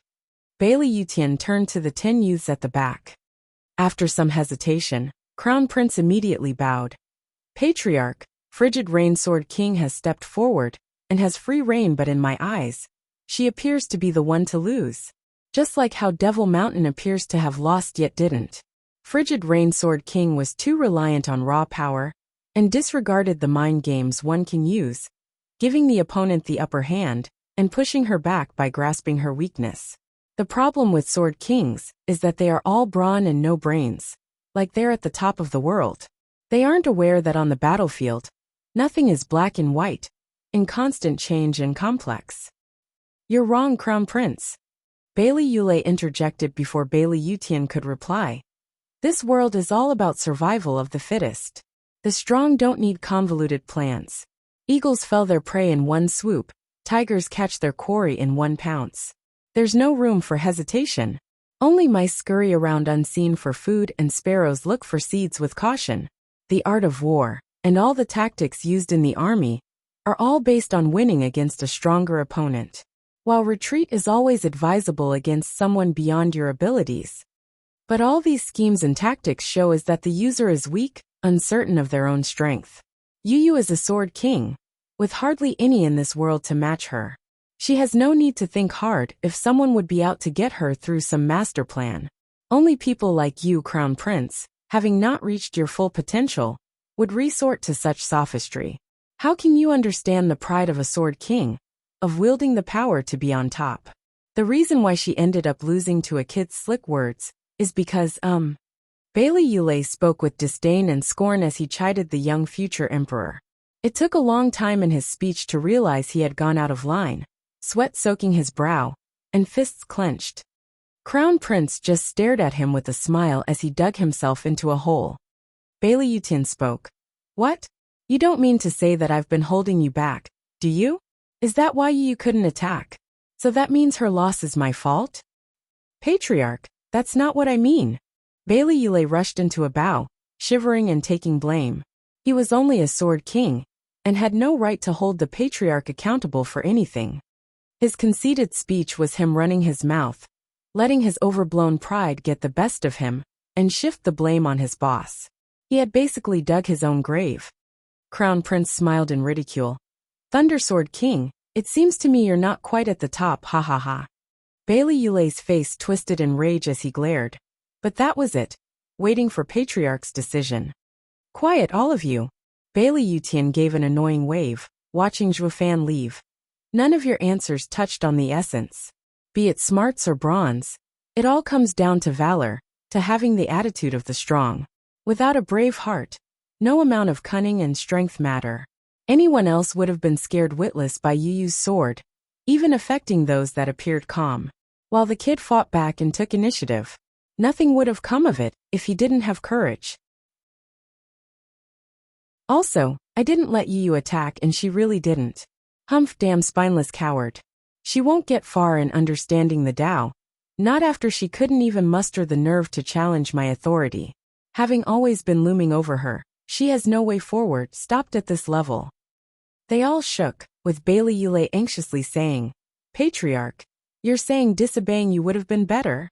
Yes, it would, but she would die then. Bailey Yutian's eyes glinted with coldness. He vanished from his spot, leaving the others confused. What's that supposed to mean, Patriarch?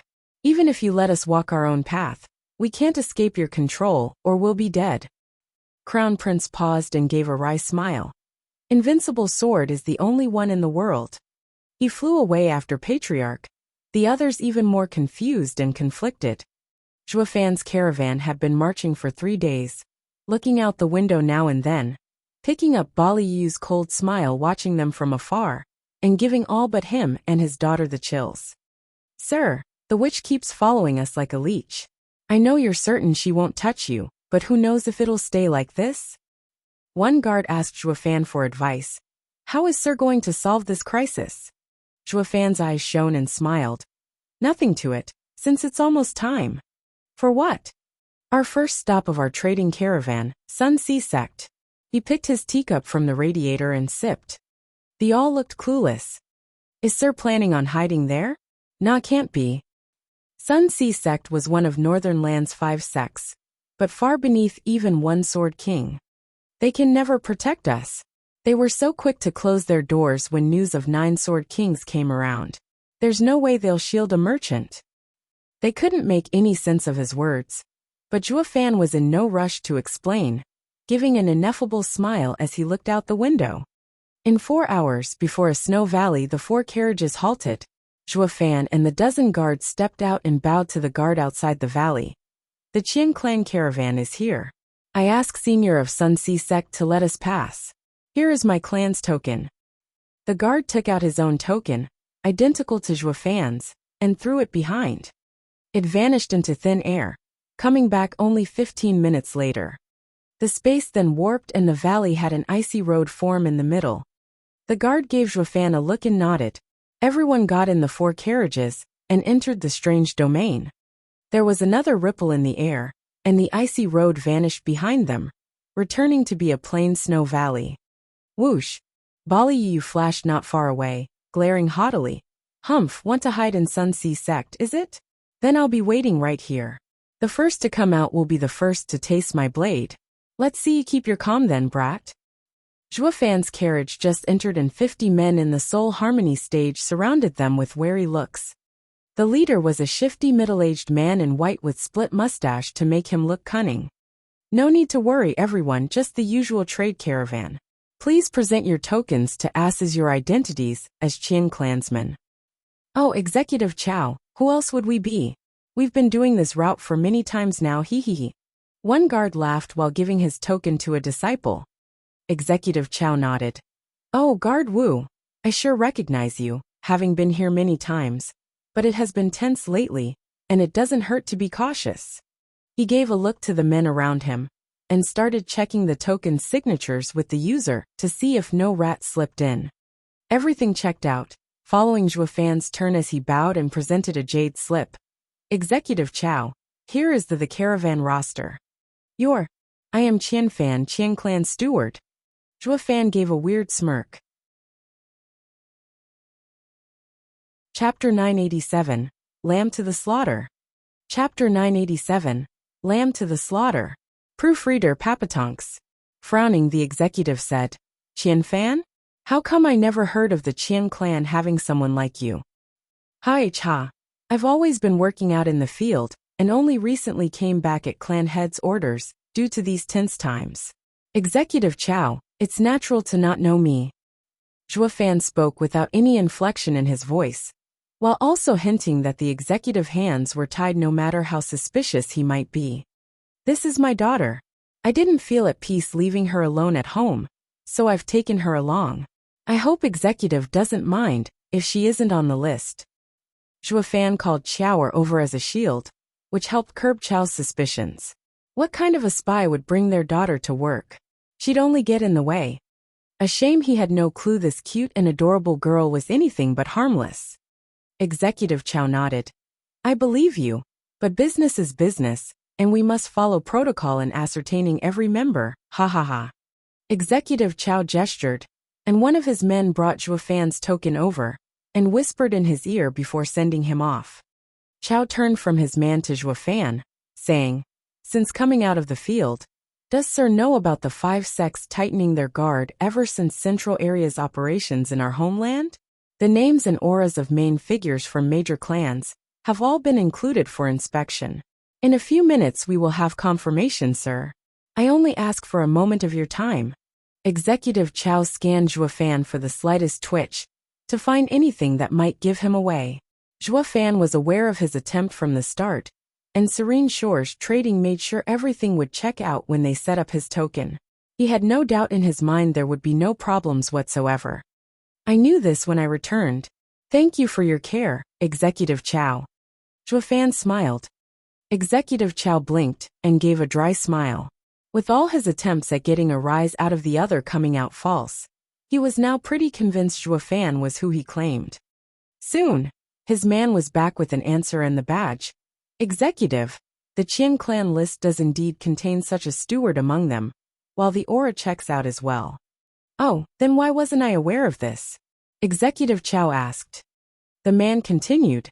Northern Lands has many rare items that the mini clans sell to all kinds of regions for a bigger profit by sending their people there. With how dark times are upon us, they all recalled their men, and each clan has updated their roster. Over the last few days many clans sent their new list every couple of days, with the Qian clan sending their updated one just 5 days ago. I see, it was just a misunderstanding, ha ha ha. Executive Chow confidently nodded at Zhuofan's identity and smiled. Steward Qian, please don't mind it. It's just a precaution. Zhuofan had no reason to panic. Not when everything was foolproof. It's all for the safety of Northern Lands, ha ha ha. Oh, can now Executive Chow inspect the goods? We still have many drops to make. Sure, not a problem. Executive Chow took a jade slip, placing his trace on it, as a receipt, then took Zhuofan's token, and then marked it into the same jade slip to mark Qianfan as the receiver. This worked to solidify Zhuofan's new persona, with not just Qian clan vouching for him, but Sun Si sect as well. Taking this proof with him would make the rest of the journey smooth sailing, with each stop adding their own vouching for his identity, and sealing his status in the Northern Lands, while making it all the much easier to go to the North Sea's shore. Northern Lands went through such a hassle every single time to root out any central area spy that might get any ideas. Sure, a bit of luck might get one past a checkpoint, but what about the many more that followed? Once you got past all these thorough inspections, without any slip-up, there would hardly be any more resistance for any, even those from the Sword Star Empire. All, however, were oblivious of the Sword Star Empire, never able to take this approach, while the Dead Serene Shores trading could easily do it with their connections throughout the lands. This was a faction that was under Zhuofan's control. It was bound to become the 5th faction joining this conflict among the lands, without anyone noticing as it lurked and grew from the shadows. With the stamp of approval, Zhuofan had the men unload Sun Si sect's goods, then left with the carriages. Hold up. A sudden loud voice intervened with their departure. Steward Qian, the goods are off. Executive Chow had an odd look. Why are there half of the usual items? Zhuofan put on a pained face and sighed as he pulled the executive over. Executive Chow, I ask that you help a brother out and keep this matter hidden. I'll be sure to give the rest on the return trip. Just what happened? Executive Chow got curious. Zhuofan sighed longer this time. Truth be told, the carriage with your great sect's other half of goods got struck down by a Central Area's agent. You met with the Central Area agent. Executive Chow cried out, but Zhuofan was fast in covering his mouth with a panicked look. Executive Chow, Brother Chow, keep your voice down. Clan head might get wind that I failed in guarding the goods and he'll skin me. What am I supposed to do? Of the promised goods, only half arrived. Not so loud. Making a shushing gesture, Zhuofan spoke fast. I told you. I'll give the rest when I make a round trip. Your sect doesn't need them right now anyway. And you can store them away. Then I'll come back with the rest, and with a little bit extra to repay the favor. Executive Chow frowned hard and shook his head. No, this is too important. The amount is too great, and I'll take the fall once it's checked. There's no reason for me to take such an unwarranted risk. Fine. I'll do you one better, but you have to cover for me. Zhuofan gnashed his teeth and hesitated before looking pained. That agent is right behind us, meant to target our wares. He first ruined half your goods, and having gotten a taste of destruction, he still followed us, biding his time for the perfect chance to destroy some more. So I plan on capturing him. You know as well as I do what a grand achievement a captured enemy spy will look on your record, especially in these dark times. So I'll share the merit with you. We'll both capture him, and I'll not only be pardoned for my loss of goods, but even rewarded for such a feat the clan would hail me a hero. Executive Chow pinched his mustache, calculating. Will it be that easy to get him? When he ruined our carriage, not even my dozen men could circle him with how fast he moved. Zhuo Fan shook his head with a frown. Executive Chow eased a long breath and cursed. Since you can't catch him, then don't waste more men over him. All right, just go. But keep in mind to come back with the rest of the supplies, or I'll take it up with the Qian clan. Hey, you're not capturing him. Of course not. Our job is to guard the sect, not catch spies for you. Executive Chow waved impatiently. Get going already. The other sect is waiting for your goods. We can't be lax one moment in tense times like these. Be careful on the road. Open up the barrier and let them leave. Yes, sir. Zhuo Fan gave him a long look and shook his head. He went inside a carriage with his men while whining. I say, irking someone is easier than walking. This rotten sect sure is laid back to not even want such a huge achievement. Humph. Executive Chow huffed and put on a straight face like he wasn't there. Once Zhuo Fan's caravan was off, Executive Chow gestured and called for 50 soul harmony experts. You guys will be following the caravan. Capture anyone that is sneaking behind it, and make sure to bring them back alive. Got that? Yes, Executive Chow. The men nodded despite their confusion. Zhuo Fan grinned to himself in the carriage. Lighten up. The lambs are out of their pen, and straight into the wolf's mouth. Once the witch gets her fill, she'll ignore us. Quiet days await us, boys, ha ha ha. The others gave Zhuo Fan a curious look as he stretched in his seat, looking mighty comfortable. Chapter 988. Sheepies vs. Wolf. Chapter 988. Sheepies vs. Wolf. Proofreader Papatonks. Passing the first stop, Zhuo Fan's caravan continued through the snowstorm, which covered their heavy tracks as fast as they made them. Though even in this weather, one woman with cruel eyes had no trouble following the carriages, even in their mad dash through the white desolation. Rotten punk, let me send you off with a bang, and a gift, easing you of the burden of one more carriage, a couple of spiritual beasts, and the extra mouths to feed, humph. Bali Yu pointed her fingers, readying her sword art with vile intentions. Whoosh! Dozens of men in black landed right in front of her, before she could finish the attack. They all regarded her with mockery as they released their mighty auras, showing their obvious intent to take her down. Startled, Bali Yu frowned. And who are you people? You have some nerve blocking my view. Ha ha ha. A tiny central area spy thinks that she can just go around northern lands blowing things up like she wishes? Now she's even asking why. You must be blind as a bat, ha ha ha. A tall and muscled man stepped forward, sticking out his shredded chest, and being cocky on the peak soul harmony stage cultivation, he showcased as he jeered along his buddies. Brothers, talk, I don't think I've ever seen a dumber spy than her. She just goes wherever, ignoring her surroundings, to make a scene and actually asks who we are. Now isn't that rich? So what do you guys think? Should we educate her better or? A sword energy was released the next second, running him through. He jerked once and stopped, frozen with bug eyes in disbelief. A stronger wind blew over, making his vision split in two, collapsing on the ground in two pieces. His insides were a charred mess, with all the blood evaporated and his soul pulverized. Senior brother. SSS. The other gasped in fright and shock. They turned to Bali Yu with fear, suddenly feeling sorry for themselves. Who the hell is this wench? Couldn't a dozen soul harmony experts scare her off? Why the discrepancy? And there were 50 men here, yet she just offed the strongest of our brothers. Executive Chow even wants her alive. Goddamn frickin' piece of garbage. You expect us to capture that?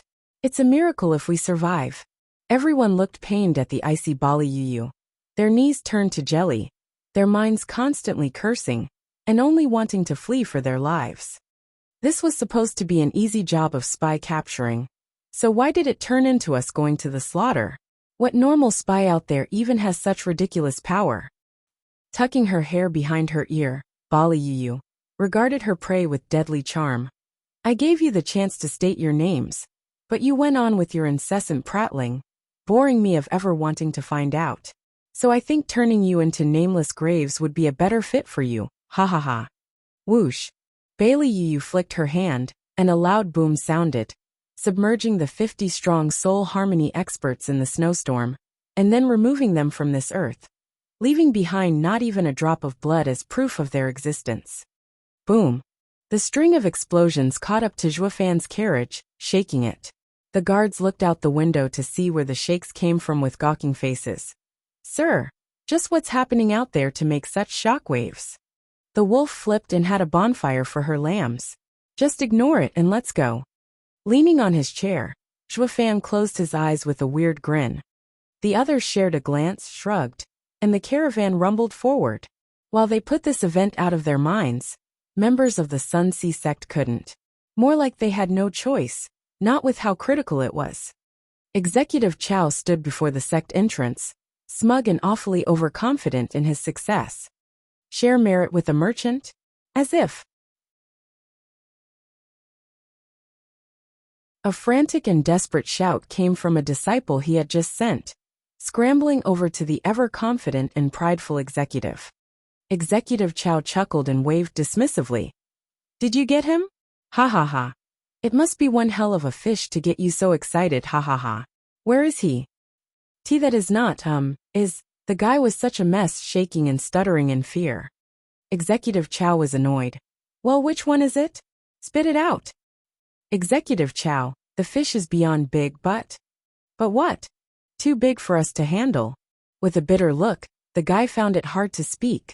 Senior brother and the others, they had the woman surrounded, but when it came time to capture her, she turned out to be so savage as to wipe everyone out.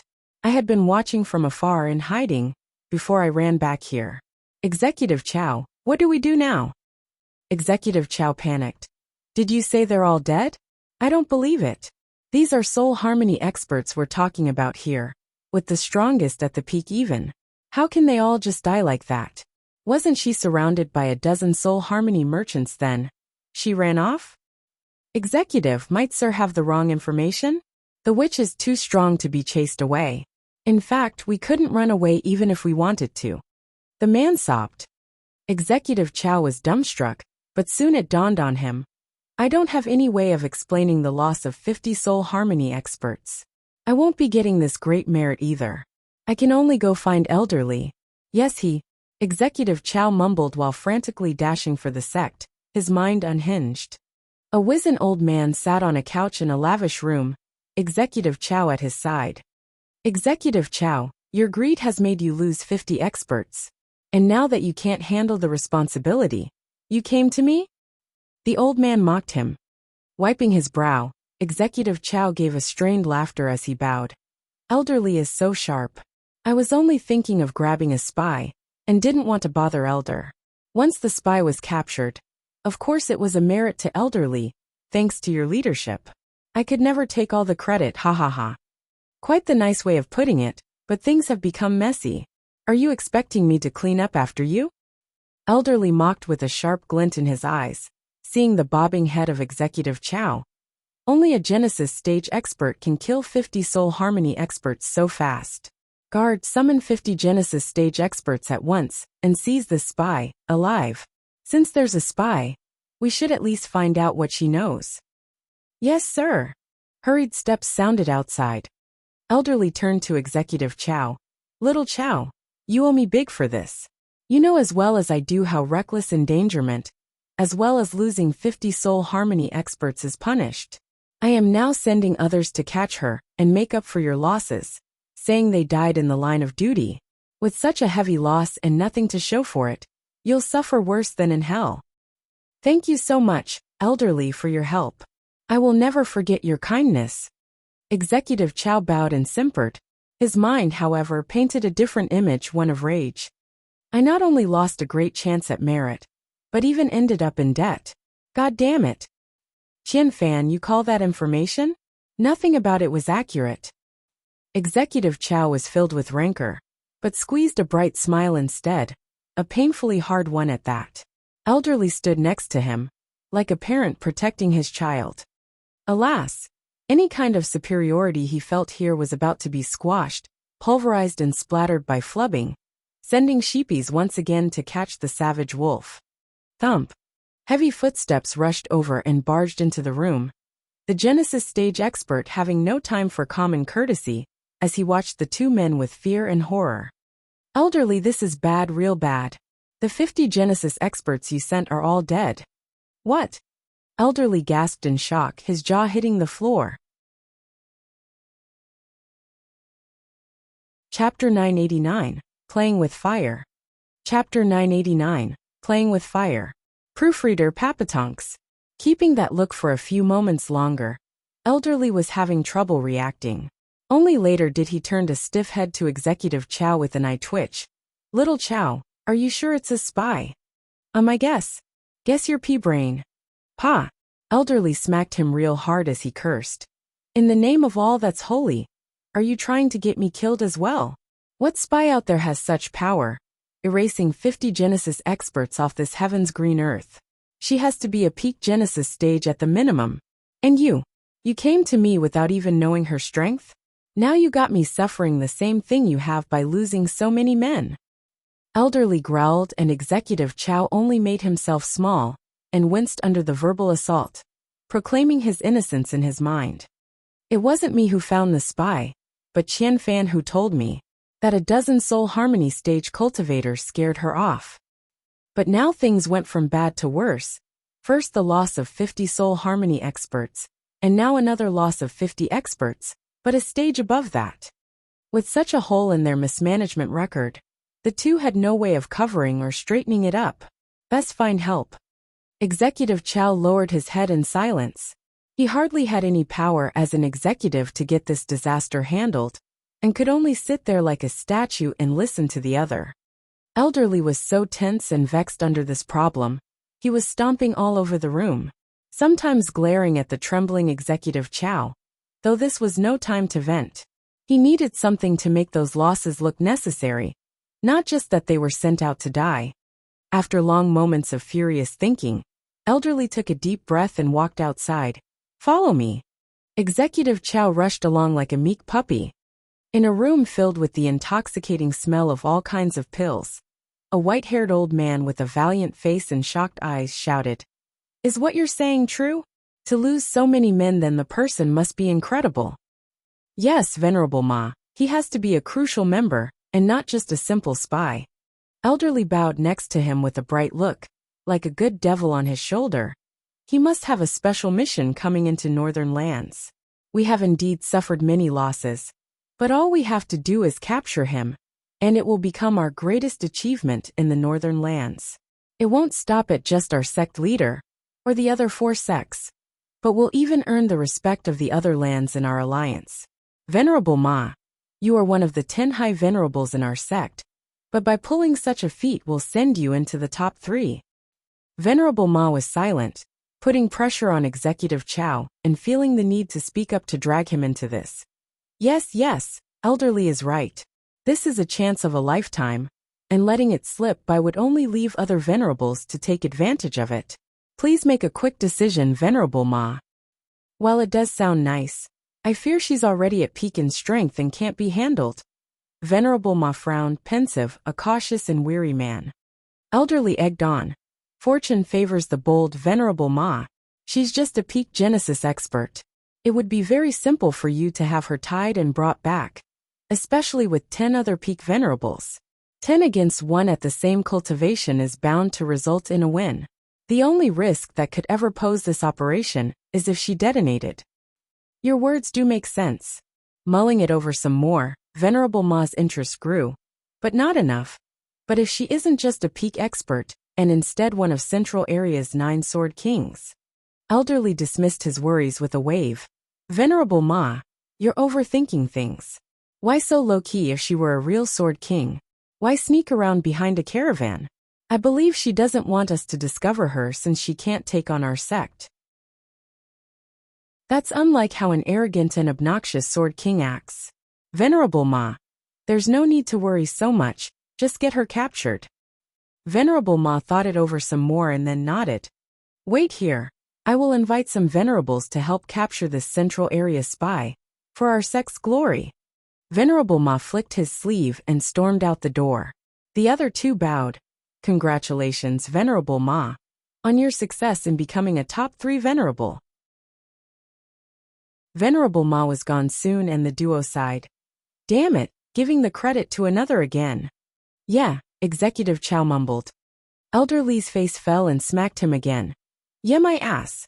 Damn useless fool, come. We need to wait at the entrance to congratulate Venerable Ma when he arrives. Elder Lee, congratulate. That's enough out of you. You still want a bit after all this? You can't have your cake and eat it too. Be thankful if we even get some crumbs. At the very least, we're the ones who supplied this intel. Elder Lee's brow shook, glaring hard at him and mocking. If we can't even do something as simple as that, we might not even get the crumbs, that old coot swallowing it whole. You might be fine with that, but not I, humph. Elder Lee flicked his sleeve and left. Executive Chow needed time before finally exclaiming and rushing after him. Of course, with such a big fish, there's bound to be some leftovers, ha ha ha. The two credit-stealing old men braved the biting winds, the icy snow pelting their skin, waiting with such bravery before the sect's entrance, to sing the 10 venerables' praises upon their return, sucking up to them for even a wee bit of reward. Though reality seldom conformed to people's wishes. As luck would have it, they were up against a mountain so hard, nothing they threw at it put a dent in it. They had been waiting for a full hour before the barrier to the sect opened, and the two elders lit up, fixing their clothes for their greatest performance yet. What welcomed them was the most familiar and elderly excited Venerable Ma, on his mission to catch the spy. The Venerable, however, didn't look so perky at the elders though. Judging by his ruined clothes, his wretched and panicked return, it was anything but joy among the countless thoughts that ran through his head. Venerable Ma, you. Elderly began with an expected look. Did you get her? Venerable Ma dished out 2 heavy smacks on both of them, throwing them off their feet. He did not forget to curse either. You have the nerve to show your faces to me? Screw you and all your kin. Truly, there's no one setting you up to fail more than your own dumb people. You came to me to get the spy without even having a clear picture with what we're dealing here? I ought to strangle you here and now. Venerable MS, you don't mean to say even you fail? Elderly gasped in shock. The sudden warping of the Sun-Sea sex barrier, and its subsequent explosion, cut off his voice. With the vanishing of the barrier, what appeared before them was the picture of grace in the form of a delicate woman yet bearing cold eyes, her fine features in a mask of anger. Venerable Ma fled without any hesitation, wanting nothing to do with this broad. Whoosh! Thousands of people landed just then, as the experts of Sun-Sea sect showed to fight off the invader, unleashing all their power onto the woman. She hardly cared though, her icy gaze fixed on the frightened Venerable Ma. She was out for blood. Thump. Clear and resounding steps echoed as a middle-aged man in a fancy robe walked before the crowd, glaring at the woman. I am the sect leader of Sun-Sea sect, Bu Xingyun. Who are you, miss? Do you not fear death? Bu Xingyun of Sun-Sea sect? Humph. The woman mocked him. You've got quite the apt name for your situation, unlucky. I have a bone to pick with that brat, and have been following his caravan. I have no relationship whatsoever with any of you. Yet why the hell do you pester me time and time again? Buzzing around like flies is starting to piss me off, even if you don't. So might as well finish you all off and end this incessant pestering. Smiley face, it's a pun. His name sounds just like the characters for unlucky. Bu Xingyun frowned and jeered. Finish off my sect? You talk a big game. Just who do you think you are, mess? Cease your boasting before you earn everyone's ridicule. The men started laughing in disdain. Only Venerable Ma shuddered in his spot. Chapter 990 Meeting. Chapter 990 Meeting. Proofreader Papatonks. Who am I? Giving a charming smile, the woman darted her eyes to the fearful Venerable Ma and mocked. You don't even know who I am, and yet you sent people after me? You guys won't get very far in life with that attitude. Now listen up and listen good. I am Frigid Rain Sword King Bali Yu, personally appointed by the Patriarch of the Central Area's Sword Star Empire. A Sword King. Everyone gasped in shock, shivering and watching her with fear in their eyes. Elder Lee and Executive Chow were dumbstruck. The big fish spy from the Central Area, they wanted to step over in their glorious career, turned out to be one of the 9 sword kings. Who knew? At least it explained why all the men they sent died. Nothing good ever came when dealing with the 9 sword kings. Sure, they were big fishies indeed, beyond anything they could fathom, but still not enough for even their whole sect to catch. Bu Xingyan's face twitched and he choked. He gulped hard, his heart racing, and snapped in anger. For God's sake, who the hell was the bastard that brought a sword king over? Show yourself this instant. Venerable Ma stood up in tears and pain. Oh, so it's you, old man. Bu Xingyan growled, wishing nothing more than to end him then and there. The Venerable was quick to get his wits about him, cupping his hands. Sect leader, please wait. It wasn't just me. Venerable whipped his head on Elderly, slapping him hard and cursing. Damn bastard. What are you doing inciting a sword king? You had so many of our brothers killed. Venerable Ma, sect leader, I. Elderly's lips shook, feeling victimized. Then it was his turn to give a smack. To Executive Chow this time, leaving a red print. You good-for-nothing fool. You killed all those Genesis and Soul Harmony experts. Just why have you messed with the Sword King? Executive Chow choked from the tears. Sect leader Venerable Ma. Elderly, the intel was faulty.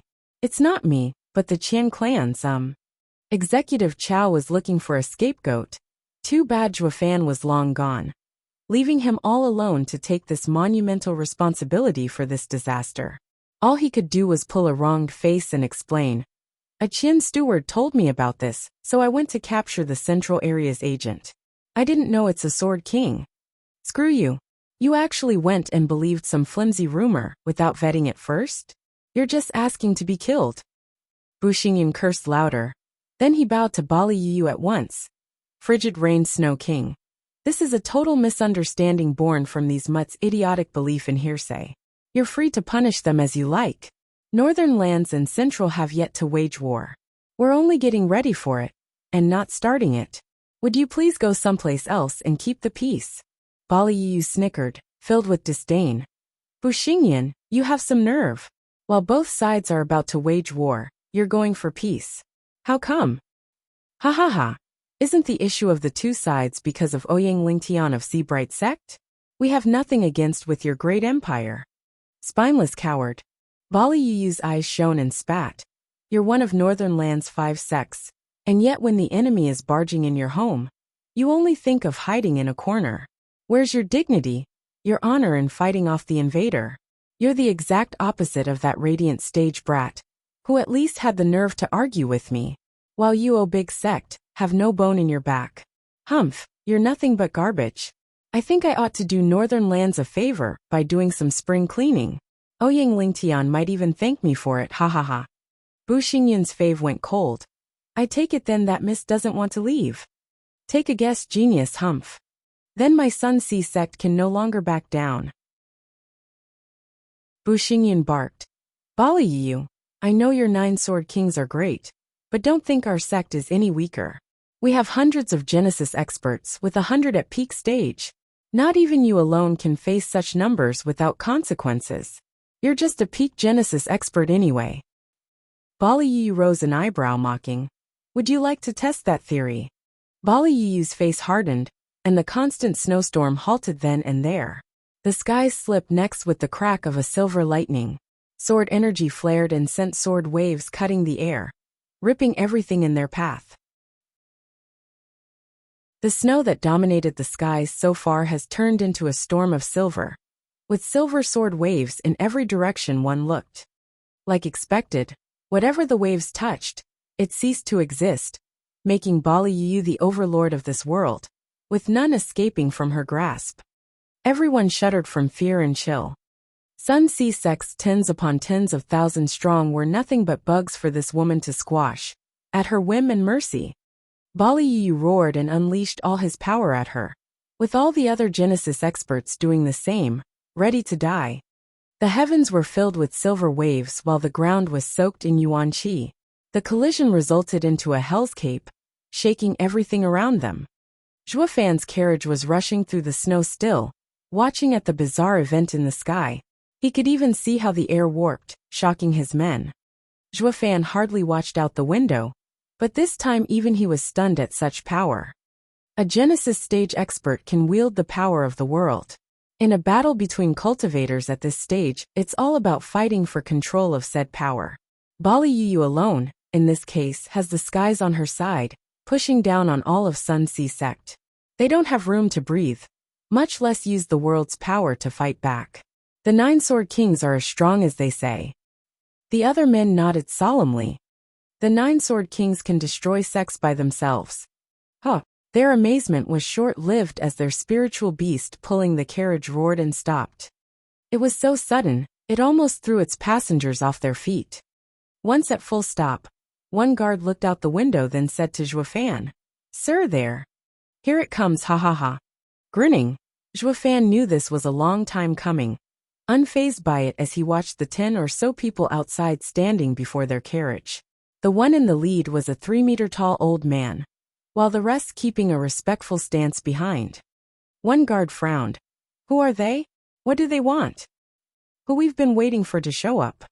Holding Chower's hand, Zhuofan took a deep breath and got out the carriage. He regarded the tough old man with glinting eyes. "Invincible sword Bailey Yutian, we meet at last." "What?" The guard gasped in shock. "That's the best in all the lands? What the hell is he doing here of all places? Why us?" They were still incredulous about this development, with Zhuofan smiling while pointing at the old man's team. "Take a good look around him." The others were frozen in place at the realization.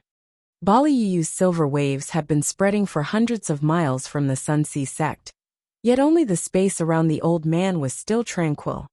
It was like the border of 2 worlds, cutting off the ravenous storm outside from the peace within. "I reckon there's only Bailey Yutian on this earth that can overcome a Sword King's power, and not letting the world power be disturbed in any way." Looking above, Zhuofan smiled and pulled Chower as he walked to Bailey Yutian without a care. The old man waited for him with a deep gaze. Whoosh! But then, among Bailey Yutian's team, one shot for Zhuofan, bent on murder and rage. Chapter 991, Invincible. Chapter 991, Invincible. Proofreader, Papatonks. Bailey Clan High Profound Ranked Martial Art, Space Rending Sword. The opponent was a 6th-layer Soul Harmony stage youth with a fierce gaze, unleashing his most prized art at full force. All that power, put on display just to trample a measly 3rd-layer Radiant stage cultivator. The guards cried out, "Sir!" Bailey Yutian's team were nonplussed, watching from the sidelines on how this turned out. There was not even a twitch as the Bailey clan picked on the weak, no shame whatsoever. Anywhere else a Soul Harmony cultivator went against a Radiant stage cultivator like this, he'd only be ridiculed even if he won. But since such a despicable act was done today and right before their patriarch, the answer to why was quite simple: a test. Bailey Yutian wanted to test Devil Mountain and its overlord, to see if it was worthy of fighting it himself. This measly Radiant stage cultivator had to just survive this deadly ordeal, and Bailey Yutian was going to fight Devil Mountain's overlord one-on-one. With the disciple so ungodly, the master couldn't be that far behind either. If the outcome would be the end of Zhuofan out of this, then Devil Mountain's overlord was just an overblown rumor, or that Zhuofan was a fake disciple. He only got what was coming to him for even having the gall to trick the likes of Bailey Yutian. And so, the Bailey clan simply watched the attack of one of their juniors unfold. Zhuofan figured it out from the start as well, smirking and walking onward with Chower like he was on a stroll. With sword and man becoming one and heavy lightning crackling in the sky, the man wielding the power of a divine sword flashed in his face, and shot his fingers at Zhuofan's head, even as the target simply smiled. Bailey Yutian shifted, looking disappointed. So this is all the Devil Mountain amounts to. The disciple is but a common cultivator. Whoosh! Against the Crown Prince's awe-inspiring sword attack, Zhuofan didn't budge, but someone else did. Devil Mountain's low profound ranked martial art, Thunder Phoenix Claw. A sharp cry echoed in everyone's ears, and the Crown Prince's sword attack was moments away from touching Zhuofan's head, even giving him a slight headache from all that power, when a purple thunder claw came out of nowhere. It grabbed his wrist and shifted aside, making all that power hit nothing, but air as the attacker even rolled 3 times in the air before crashing into the ground in a cloud of dust. Not only the guards, but even Bailey Yutian was shocked at the sudden development. The crown prince was eating dirt on the ground, with the wee girl Zhuofan was holding before, now standing on him. Her cute and tiny hand was holding the crown prince's spine in a vice, fine flashes of purple running through it, and into the prince, and holding him nice and paralyzed, prevented from even releasing his soul. Everyone was dumbstruck, along with Invincible Sword and the Sword Kings. This little girl wasn't quite at peak power, but even as a 7-year-old, to handle a core member the Bailey clan carefully groomed with such ease was simply insane. Anyone would think a girl her age wasn't even weaned, but to the Bailey clan, such age would need them to be at the bone-tempering stage at the least. Yet that girl right there handled a soul harmony expert like nothing. If that wasn't ungodly, what was? Was Devil Mountain filled with such monsters? Then our clan has long since lost first place in the world. We're nothing but ants to Devil Mountain's disciples. Bailey Yutian squinted, worried for the first time in millennia, as he began to question his strength. Am I really invincible on this wide green earth? Ah! The crown prince shrieked under Chower's purple lightning as it seared his bones. He held it in for as long as he could, not wanting Patriarch to see him being weak and earn his ire for shaming the clan. But the purple lightning was just too outrageous to begin with, coupled with the Bailey clan learning the Sundering Sword's art, mutually exclusive with the purple lightning. The pain was just that unbearable. In mere moments, he was screaming like a banshee. Bailey clansmen frowned, thinking of helping but never moving without Patriarch's word. Chower giggled as she tapped his head.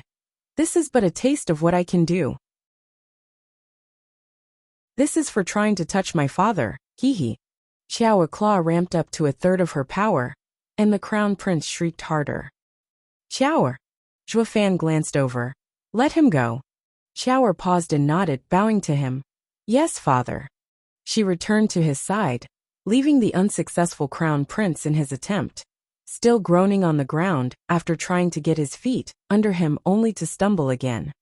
Chower covered her giggle, while Bailey Yutian was looking very dark, hinting Bailey Yulei to get the useless fool back, before he made them look even worse. Bailey Yutian stared at Zhuofan now and gave a light cup of his hands. I've long heard of Devil Mountain's resounding reputation, and now that I see it for myself, I can say for certain it is beyond imagination with how even a 7-year-old girl can wield such power. Sword Patriarch is too kind. Bailey clan's skills have given me a newfound respect for it. Wielding such a sharp sword art is unheard of in the mortal domain. It's all thanks to the girl here that I got to keep my head. Although, Zhuofan turned to Chower. Chower, you were still slow there. Do you see the mark on my forehead? We'll resume training when we get back.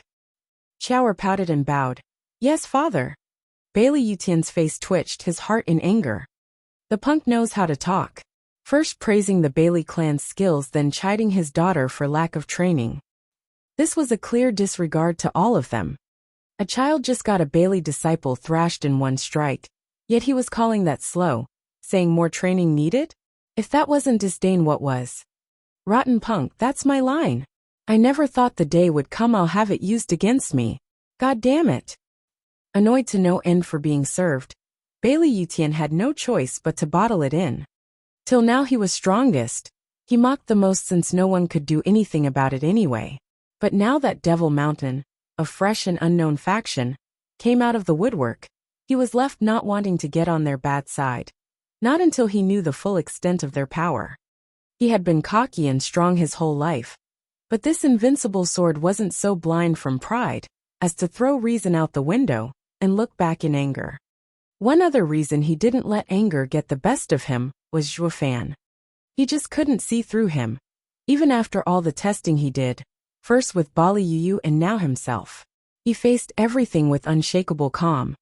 He first wrote it off as being the attitude of the strong, but his thinking had now changed.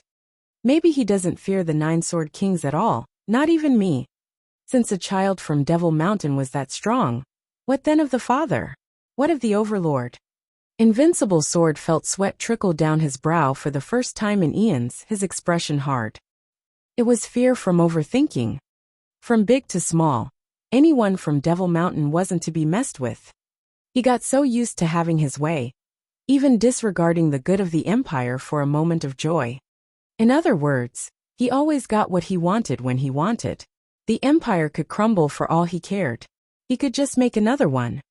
But in regard to Devil Mountain, he was feeling scared, like it was the end to his invincibility. Bailey Yutian was pensive for a long time, making the faces of the rest of them to sink. They had never seen their patriarch hesitating. Zhuofan's eyes shone, grinning to himself. I finally got to shock and awe the old man with Qiaoer. Now it's time to have an equal, no, overbearing negotiation. I can't just have Central Area's invaders show up in northern lands and ruin everything I'm after, humph. Chapter 992, Sword Patriarch's Fury. Chapter 992, Sword Patriarch's Fury. Proofreader, Papatonks.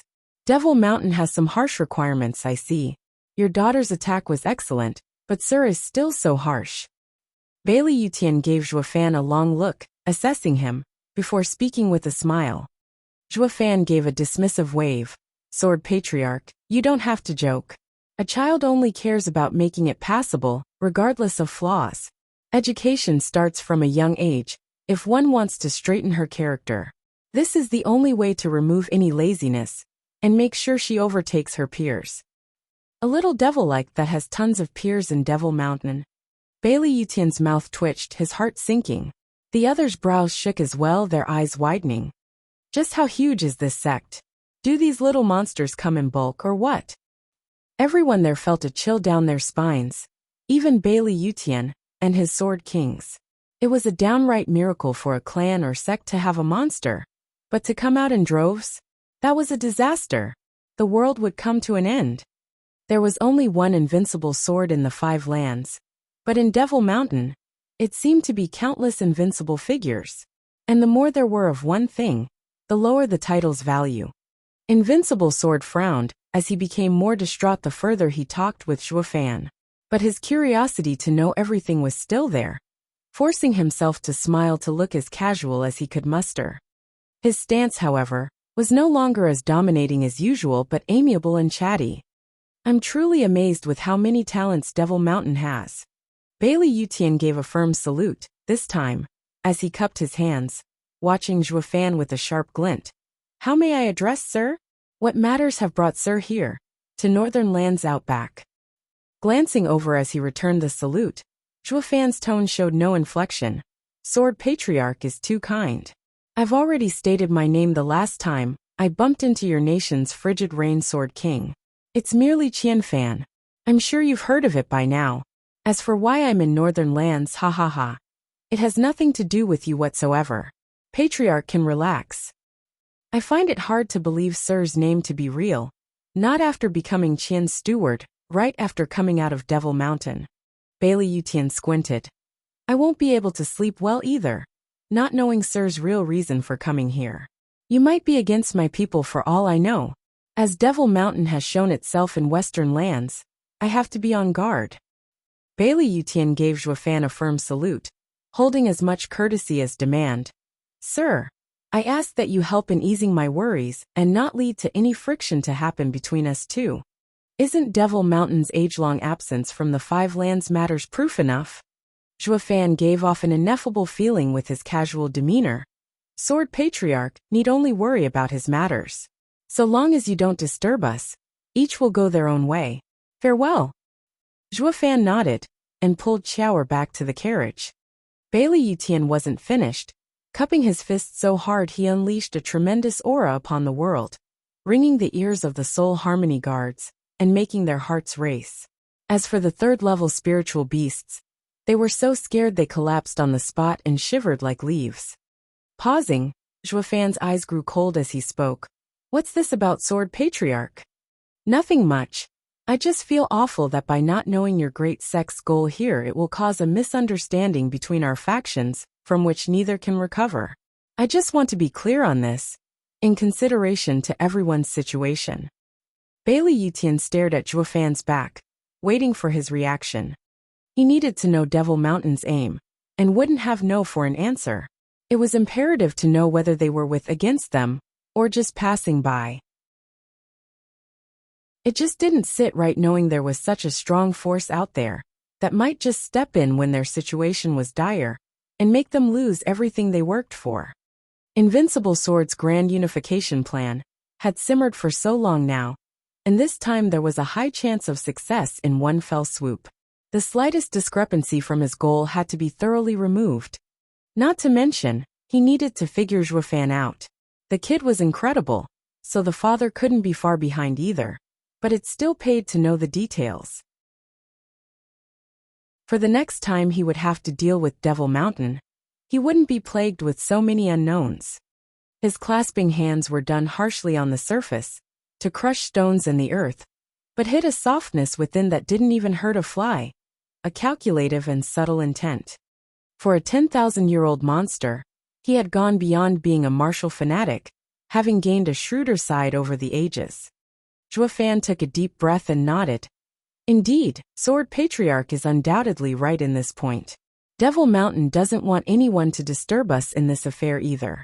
Ha ha ha, Sword Patriarch, you can relax knowing that our aim isn't the same as yours. You who want to unify the lands and take the 5 divine weapons. We are only after one thing, North Sea Demon. The North Sea Demon. Bailey Yutian and the 4 Sword Kings gasped.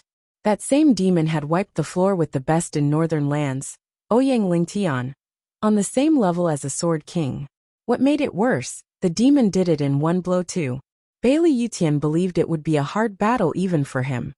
By having fought with Ouyang Lingtian several times already, he had an idea where to place the Sea Demon, thus his current judgment.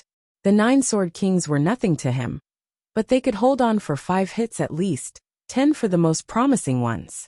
The fact the Sea Demon beat up someone of that caliber in one strike showed just how strong it really was. Sure, 5 hits or 1 hit might sound semantics to the average man, but this slight difference belied the outrageous gap in strength. The 5 moves for the 9 Sword Kings was the utmost limit to Invincible Sword, one that he strove to improve despite the toil it entailed. Yet that Sea Demon could do it in one from the start. That was just insane. This meant the battle was over before it began. Like a 3-year-old meeting the demon, finished in one move. And the same applied to Profound Heaven stage, Radiant stage as well as the 9 Sword Kings. Maybe even Invincible Sword would be lumped in as well. The first move was insurmountable by all appearances. Only by overcoming this trial one could finally gauge the Sea Demon's strength, while Invincible Sword already felt confident he could do it. So he had come here with the intent to have a go at the demon, to see where he was, what he was missing, and where he could improve. But now Zhuo Fan just stated the Sea Demon as his goal, stunning Invincible Sword, asking in haste, "Sir's aim is the Sea Demon? What are you going to do? Subdue him?" Zhuo Fan had no qualms about blurting out this huge lie, since there was no harm in talking big. The fact he said it with a straight face only made it more believable by everyone there, looking at him like he grew a second head. Invincible Sword gasped, "Subdue? But he is a monster that beat Ouyang Lingtian. Why can you do what he couldn't?" "Why?" Zhuo Fan smirked. "Because we're Devil Mountain." Zhuo Fan held shower as he walked to his carriage, leaving Invincible Sword dumbstruck. Is Devil Mountain that great? Have they reached such a level that they can deal with the savage Sea Demon, like nothing for him to be so casual about it? Invincible Sword's eyes shook, feeling against this outcome, shouting, "Wait!" Zhuo Fan paused once more, turning his head around, and saw Invincible Sword's anger on his face. "What is it, Sword Patriarch? Is there something else you need?"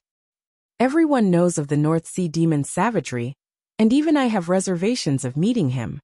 Bailey Yutian's eyes shone as his face was cold, releasing his aura to the extent the world dimmed, as purple lightning crackled now and then. Judging how light Sir is taking this endeavor, it must mean it's just that easy for you. It is hard for me to accept this outcome. Since Sir has such ability, why not letting me have a try first? The thunder rumbled louder now as the sky took a purple hue, with purple sword energy flashing all over. Bailey Yutian's bloodthirst spiked, making the air shimmer, and giving the feeling the world was ready to be torn apart. Bailey Yu's ever-present silver energy up till now was gone in a blink. Swallowed by these devastating purple flashes, invincible sword finally struck with unspeakable might. He had dominated the world's power, giving nothing for even the 9 sword kings to grasp. This was the berserk power of the one called Invincible Sword, the best in the lands. Everyone gasped, with the sword kings falling back to avoid the stray lightning. Their patriarch was about to fight. The guards, however, were scared witless, cowering in the corner of the carriage, while the dozen third-level spiritual beasts closed their eyes hard, not daring to even look. Zhuo Fan and his daughter were the only ones unfazed by the old man's show of force, yet their eyes spoke of the chill inside, as if he was a dead man. Chapter 993. To each his own. Chapter 993. To each his own. Proofreader Papatonks. The cold eyes of Bailey Yutian bore into the calm face not far from him, unleashing the rage and power of an undefeated war god, of a being no one could oppose. Zhuo Fan simply stood in the savage winds with a flat look and eyes so dead one might think nothing held any value to him. It cut this undefeated old man through the fury and to the bone. What's this supposed to mean? Is my strength that disparaging to him? Or is it that he doesn't believe that I could deal with him? Is that why there's no fear? Bailey Yutian's firm resolve began to quiver in hesitation. Think it through, Sword Patriarch. Zhuo Fan's dull tone sounded in his ears. By order of Master, we've come for the sea demon to take it back to the sect, and watch the door and not get involved in the secular world's problems, or your nation's affairs. But Sword Patriarch is making it increasingly harder for us to do so. Bailey Yutian's brow shook, his heart a mess. You're after the sea demon to watch over the entrance? Zhuo Fan boasted even bigger. If Sword Patriarch still feels the need to go on his course, then we will be forced to wipe you and your team for the sake of our mission. Wipe? Bailey Yutian's ego was once again pricked, sneering. You talk a big game. Devil Mountain might be filled with experts, but my clan isn't a pushover. Here before you are my clan's strongest. How are you going to wipe them? Zhuo Fan took a deep breath, then sighed in disappointment. You poor ignorant mortals, utterly blind to the vastness this world has. I had some hope for you, who stand at the top of the mortal domain, expecting you to at least glimpse into the truth, but you just proved to me how utterly clueless you are of your inferiority. And with such arrogance too. Devil Mountain will remove you to the last one, no exceptions, the same way it did with the 5 sects in Western lands. It is hard by myself to get you all, so I will just have to use the treasure Master left me. It was meant for the North Sea Demon, and would be a bit of a waste using it on you. But since mortals are so ignorant they insist on damning themselves. Zhuo Fan held out his hand, and the thunder ring flickered, releasing an aura of dread and horror, ready to unleash apocalypse. Bailey Yutian's heart jumped, his brow soaked. He knew next to nothing about Devil Mountain's power, and this unknown made it all the more terrifying to him. Further amplified through Zhuo Fan's casual act, and the 7-year-old girl's insane strength. For the first time, this unrestrained invincible sword felt utter regret. He had been too impulsive, letting anger get the best of him, because of his wounded pride. The fact that this man before him had something that could deal with the sea demon, then using it on his group couldn't be easier. Especially since the man said that it could wipe them all out. Bailey Yutian was sweating buckets, with his sword kings looking grave and scared as they staggered backward. They now had another figure to fear besides the invincible sword, and he unleashed his power on them. Invincible sword Bailey Yutian, it was nice knowing you, while it lasts. Zhuo Fan regarded him with dead eyes as his ring shone in a golden curtain of light, unleashing its scorching heat. Bailey Yutian was frantic in stopping him. Wait, hold on. Why? Does Sword Patriarch have any last words? By peak of mortal domain, did you mean there's something beyond the Genesis stage? Bailey Yutian stared hard at him. Smiling, Zhuo Fan nodded. Of course, from mortality through spirituality, imperial, saintly and sovereignty, the 5 realms of rebirth, Reaching the Genesis stage starting from birth will only comprise the mortal realm or domain. By going beyond this stage can you shed the mortal coil, and into the Spirit King stage, wielding the power of the skies and having endless lifespan, casting away the 5 declines of heaven and man's sickness, and aging will no longer plague, only divine tribulation. And this is but the first and meager step on the path of true cultivation. And by stepping into the sovereign stage, you shall be immortal, undying and indestructible. Those reaching such fabled profound cultivation have been few and far in between. Smiley face. It refers to a concept from Buddhist philosophy, the 5 realms of existence in the cycle of rebirth or samsara. Each realm is associated with a particular type of existence and level of consciousness: the realm of gods, heaven, realm of humans, realm of animals, realm of hungry ghosts, and the realm of hell. There's a stage that high. Bailey Yutian shuddered at the news, while the other Sword Kings were left speechless. Zhuofan chuckled. Sword Patriarch, anything else you'd like to ask? No. Let's continue. Hold on. Bailey Yutian waved his hands around once again. Having heard such a huge secret, his usually dead heart throbbed in his chest, his eyes eager. What is Devil Mountain? Does it have people that have overcome the mortal domain? Zhuofan shook his head. That's a secret and can't tell you. But since you're about to die, it won't make a difference. Zhuofan mocked. Bailey Yutian hesitated before withdrawing his aura, with a shake of his head. I see that Sword Patriarch wishes to live long enough to find his own answer. Zhuofan nodded and put down his arm, the ring's glow fading. Though let me give you a piece of advice. When you're probing for answers, tread lightly, as some things are better left alone. Just like the sea demon, needing power beyond the mortal domain to be reined in, you're best avoiding him. Bailey Yutian sighed and bowed. Thank you, sir, for the advice. I shall.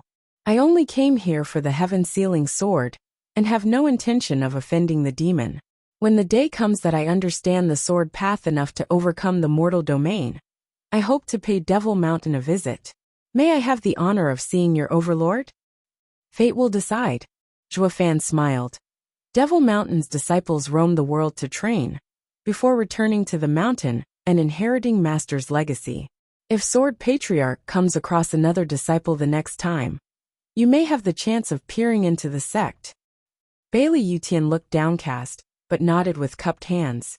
Devil Mountain's disciples go into the world to learn, and don't meddle in the mortal's affairs. Not to mention Sir said to have come for the sea demon. To each his own, right? Bailey Yulei's heart sank as he looked at Bailey Yutian, but lowered his head.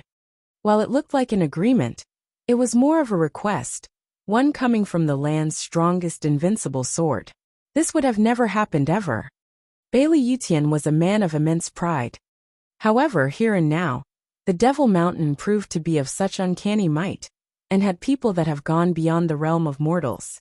It came at no surprise for Bailey Yutian to take the initiative to go for such an agreement. Absolutely. Zhuofan grinned from ear to ear. Devil Mountain's disciples are always inconspicuous as they travel the mortal world, and don't meddle in anyone's problems. With the northern lands under such tight guard, we don't wish to draw any attention either. Devil Mountain is a hidden sect, and we wish to keep it that way. So long as Sir does not bother us, neither will we mind the land's affairs.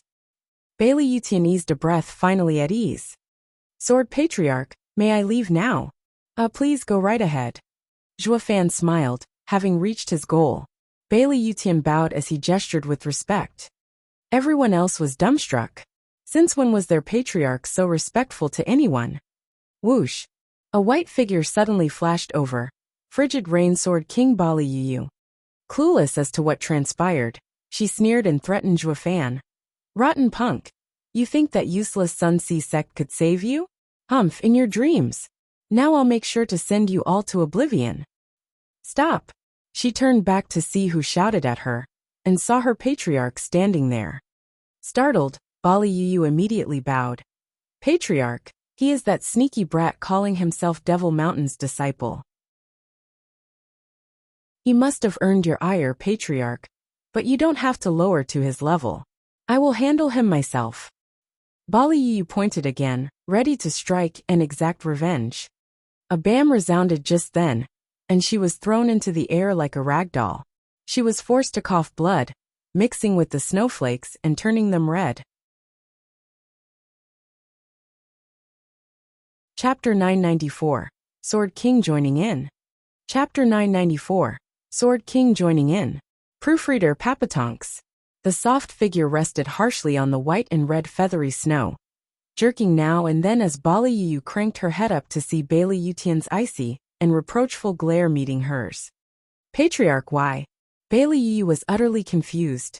Bailey Yulei sighed and walked over to help her up. Bailey Yutian's icy tone came again. Yulei, who said you can go? Bailey Yulei flinched and halted with another sigh. He gave one sad look to Bailey Yu and shook his head before going back to his spot. Things have changed. Patriarch finds the kid untouchable now, but you just had to raise your hand. That dreaded power from his ring aside, just his expounding on the realms of cultivation, is enough to have Patriarch change his mind about attacking him, let alone us. He truly is an untouchable deep mystery. It was the unanimous answer they all reached, with only Bailey Yu, the new arrival, being in the dark still. Sister Yu, are you all right? Looking from her to the Patriarch, Zhuofan smiled and walked over with a helping hand to Bailey Yu. Don't mind it. If others won't help you, I will, ha ha ha. Pa! Bailey Yu slapped his hand away and glared with hatred. Beat it. Yu. Bailey Yutian glared. Is this how you thank Sir Qian's consideration? I don't remember ever having such a rude and brash clansman. Should I get my whip? Bailey Yutian cupped his hands to Zhuofan. Sir, she's always like this, stubborn and rude. Please don't mind it. It's fine. What sort of king would the 9 sword kings be if they don't have some form of pride? Ha ha ha. Zhuofan clapped as he laughed, then returned the gesture. Sword Patriarch, since we've reached an accord, it's time for me to go. Zhuofan took shower back. Bailey Yutian's eyes darted all over in thought. Then he shouted, Sir, I'd be most conflicted if I don't at least make up for Yu's crass behavior. Why don't I let Yu accompany you, helping Sir in his mission? That should make up for all her transgressions. What do you say? You want me with him? Patriarch. Bailey Yu shrieked and looked from Zhuofan to Bailey Yutian, her eyes gleaming and begging for mercy. Bailey Yulei shuddered from disbelief. What's Patriarch after? Zhuofan paused again, just as he was about to take the first step on the carriage. He looked back at Bailey Yutian with sparkles in his eyes and a beaming smile. Sword Patriarch, I am very much thankful for that, but I'm used to going alone. It'll be awkward having a travel partner out of nowhere. Also, it'll be so strange to have a great and revered sword king as a mere travel buddy. Sir, please don't refuse my good intentions. Bailey Yutian waved nonchalantly and said gravely. Sword King Yu is strong enough to give Sir no trouble at all. In the case that something does happen, Sir can just ignore it and leave it to her. I don't have sword kings that can't even look after themselves. As for status, ha ha ha. In my eyes, Sir is far nobler. Please don't shun my deepest sincerity, Sir. Zhuofan looked pensive. That's not exactly good. Sir, if you refuse, you're making me look bad. Bailey Yutian huffed in fake anger. We've reached an agreement to stay out of each of our ways, but by refusing me now is disrespecting me. I will even take it as a provocation. I can't vow I'll be a complete bystander when things get tough for you in your mission, Sir. I've gotten used to being reckless and regardless of the 5 divine swords. I don't shy away from being self-destructive sometimes. But if I'm rash, could Sir be as well? What would your honorable master say? Zhuofan gave him a long look, then shook his head. Sword Patriarch is quite persistent with his help. That am I perhaps obliged to accept? Or is it that regardless of the price you'll pay, you'd still choose to be my enemy? That's exactly the idea. Invincible Sword was blunt. Zhuofan nodded. Fine, I agree then. Men, we're leaving. And you, Frigid Rain Sword King, hop in. Or you'd rather follow behind? Ugh. Everyone froze in place. Bailey Yu gave a confused look to her Patriarch. Why am I? Bailey Yulei frowned. But they took the outcome much better than those guards, who looked at Frigid Rain Sword King like their executioner. They could even feel a chill brushing their fair necks. Zhuofan hopped in first, with the guards rushing behind him. Bailey Yutian glared at Bailey Yu. Don't just stand there, follow Sir Qian. You are to listen to his every word you hear. Or you'll have to answer to me, is that clear? Bailey Yu's face twisted. How on earth did it turn from hounding him to following him? But orders were orders and she had to bend a knee. After squeezing all that anger and hatred and who knew what deep inside, she bowed with cupped hands. Yes, Patriarch, I obey. Bailey Yu entered the carriage, and the spiritual beasts were soon moving, taking their masters deeper into the snowstorm. Bailey Yulei walked next to Bailey Yutian. Patriarch, why would you insist for Yu to be by his side? What are you after? Patriarch wants to see the real ability of Devil Mountain, knowing that the next objective would most likely be it. The Crown Prince smiled from the side. Nodding, Bailey Yutian sighed. Crown Prince is sharp to see my intentions. On my journey, I have formed a sect, gathered experts, built an empire. Everything a true man of power would do, I have done it. With the 5 lands on the verge of being won, my only adversary would be heaven, to challenge my understanding of Tao.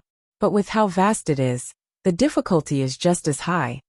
It never occurred to me that a new objective sprung up, a hidden sect, Devil Mountain. The world has 5 more stages for us. The more I think about it, the more I regret taking it easy all these years. That's why I had Yu go with him, just so that I can assess their ability and not challenge them. I want to know the gap between us. Once I reach the peak once more, I'll visit Devil Mountain and have a glorious fight with Overlord 9 Serenities. I will become a true invincible sword. Bailey Yutian's eyes shone with savagery, his knuckles white. As the 4 carriages rumbled on through the heavy snowstorm, the dozen third-layer spiritual beasts puffed steam with every step, ice slowly forming on their bodies and hindering their movements. While the outside was frosty and dead, spring blossomed within one particular carriage. The guards looked at each other, tense, afraid to even breathe too loud. Bailey Yu glared at them with a cold smile of disdain. Send word to the Qian clan to give us another token with a believable cover for Miss Yu. Zhuofan glanced at them. They jerked and said, Sir, you actually? Yes, she's coming with us. While the next sects she can just avoid. Once we reach the shores of the North Sea, entering the Sea Bright sect will be mandatory. Glancing at the frosty Bailey Yu, Zhuofan looked at the rest. She'll end up in pieces barging in as she is. Even a Sword King will find plenty of others at her level, with how deep within the land we go. Ha ha ha. The others hesitated. Sir, that's not it. What I mean is if you really want to bring her along. Well, I don't. Bailey Yu butted in. The only reason I'm here is because the Patriarch said so. Even if it comes to the Sea Bright sect, I have my ways of bypassing it. Zhuofan gave her a long look and nodded. I know you do, but you're with me now and follow my orders. That's a must. Ah, what a joke. Then there's the door. Go tell Invincible Sword that I don't need an insubordinate flunky. He should first educate his people better before sending them to me. Zhuofan snapped. Everyone shuddered in fear, not because of Zhuofan's anger, but dreading the witch exploding anytime soon. She won't snap and kill us all, right? Though it was clear by Zhuofan's words that they hit Bailey Yu's sore spots. Bailey Yu put on a dark look and gnashed her teeth before growling. Do what you want and I'll do whatever, humph. Zhuofan smirked with confidence. Chapter 995, Yielding. Chapter 995, Yielding. Proofreader Papatonks. An awkward silence dominated. As the carriage rushed between the snowflakes, the mood inside was strained, to say the least. Ever since Frigid Rain Sword King joined the party, the others felt as if a viper was looming over them, shivering constantly. They were so on edge, they didn't even twitch, or breathe too loud with their now red faces from strain. Bailey Yu was casual, like nothing had anything to do with her. Just that she sometimes gave a disparaging smirk to them, and to Zhuofan, who she abhorred. Just why the hell did Patriarch even send me along? Invincible Sword resumed to hide his tracks, and the men from Sun Sea sect aren't pursuing out of fear of the witch. All is quiet. Zhuofan sighed. and spoke as he looked at the endless snow outside. Bailey Yu shot him a piercing glare. I'm right here, and yet he has the nerve to call me a witch. If it weren't for Patriarch's order, ugh. Bali Yu gnashed her teeth, and reined in her boiling fury. Zhou Fan didn't know when to stop. We've met with Bailey Yu Tian, and it could be said we had a nice chat, resulting in an agreement to each mind our own business. Though the old man was quite annoying on insisting in jabbing a thorn in our side, it won't matter much. The mission will still finish. He shouldn't be so set against Devil Mountain so soon. We just have to live with things as is. It wouldn't matter even if he filled us with thorns either. The rest were sweating buckets the further he talked to himself. They just kept hinting at him to stop with painful faces. Dude, that's private talk between brothers. Why do you insist on saying it to the enemy? Are you suicidal? This is a Sword King we're talking about here. You might find life boring, but don't drag us down as well. Bam! It came at no surprise that Bali Yu's short temper quickly ran out under Zhou Fan's repeated disdain. She made a hard face at him and cursed. Watch your mouth. There's a limit to my patience. The others shuddered as the witch spewed hellfire. Ha ha ha, yeah. If you had any patience you wouldn't be a Sword King. Zhou Fan just kept on going. But now you're in my employment, and you'll have to suck it up no matter how little you have. You best not forget Patriarch's words. He gave you a mission when he sent you to me. It would be a shame to go back empty-handed, no? I've seen the old coot's style, and I'm pretty sure he won't let it go just cause you're a Sword King, haha. Bali Yu balled her fists at his mocking grin, spatting. I don't even know what Patriarch wants me to do, but you do. Of course, and so do you. I do. It's public knowledge, actually. Zhou Fan gave a vague smile that had her confused. Then why do I still not know what it is? Zhou Fan beamed and turned to Chower fiddling with her eagle mask. Chower, would you be so kind to share with this old crone what the geezer wants from her? Glaring at him, Bali Yu's anger spiked, but she turned to Chower with a questioning gaze. Have you gone senile already? We just heard him say it. Chower rolled her eyes, annoyed someone had to disturb her fun, sticking out her lower lip. The old guy said to listen to your every word. That's her mission. Well, ain't it your mission, senile biddy, ha ha ha. Zhou Fan mocked as he glanced at Bali Yu. The others were still very much afraid of Bali Yu's savage wrath, but even they had to stifle a laughter at that. Bali Yu's face twitched, going beet red, and yanked at Zhou Fan's clothes and shouting in his face, You're toying with me. Oh my, you better watch your tone. Bailey Yu Tian had you hang on my every word, not touch me. You're best worrying about finishing the geezer's task, and not getting punished instead. Patting her hand, Zhou Fan mocked her still. She was so furious, she wanted to slap him into the afterlife. The only thing staying her hand were Patriarch's words. So she could only push Zhou Fan aside and grumble into a corner with red eyes and tearing up. She was a woman of immense pride, favored since she was born, but now she felt the world was coming to an end. What is Patriarch thinking? Zhou Fan smiled and turned to the rest. Frigid Rain Sword King has principles, so she won't bother us. We can just ignore her as we discuss like usual. Our goal differs from the central area anyway, so it won't hurt us at all. The guards looked from him to the teary Bali Yu and nodded, feeling their admiration for Zhou Fan soaring. This lord is incredible, shaking off the likes of Invincible Sword and the 9 Sword Kings with mere words. That worked in removing Bali Yu's threat, almost, and the mood became more natural. Sir, having incited the Sun Sea sect to deal with Frigid Rain Sword King, will give us headaches with Sea Bright sect. How should we proceed? One guard spoke his due. Zhou Fan merely smiled. Not to worry. I only stirred them back there, and not had them pushed to attack. Without any evidence, they can't do anything to us. You're the one who made them stop me? Bali Yu jerked her head around, her eyes still having traces of tears. Zhou Fan was quite blunt. Yep, it was becoming a pain to have you constantly on our tail and ruining our stuff, so we let it slip to those guys about you to stall you. Once you started attacking, you'd be sure to make a huge scene too.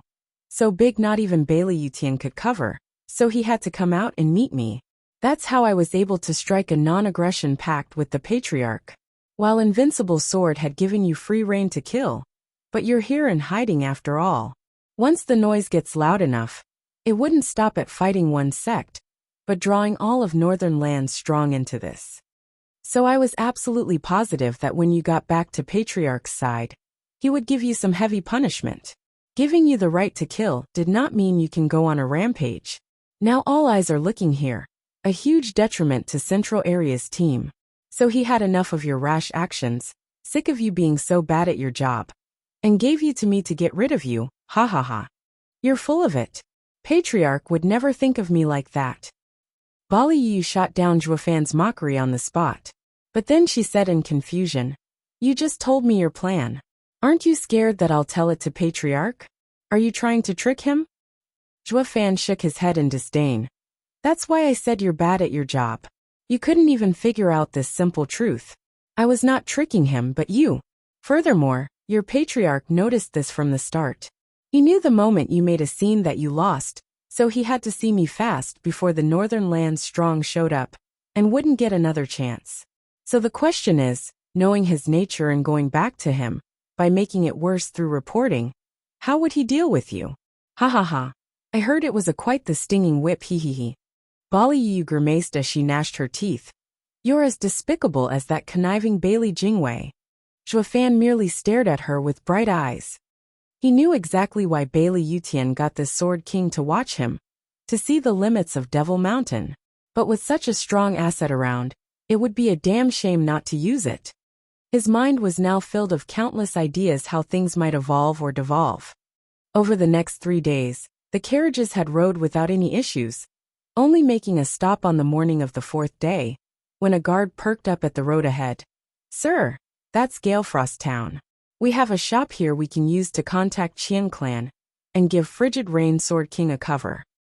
Then we'll make a short stop there. Zhuofan decided. Whoosh.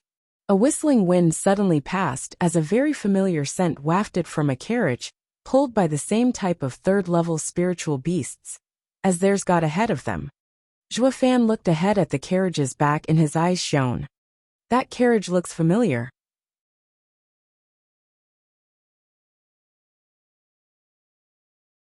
Chapter 996, Meeting a Mortal Healer Again.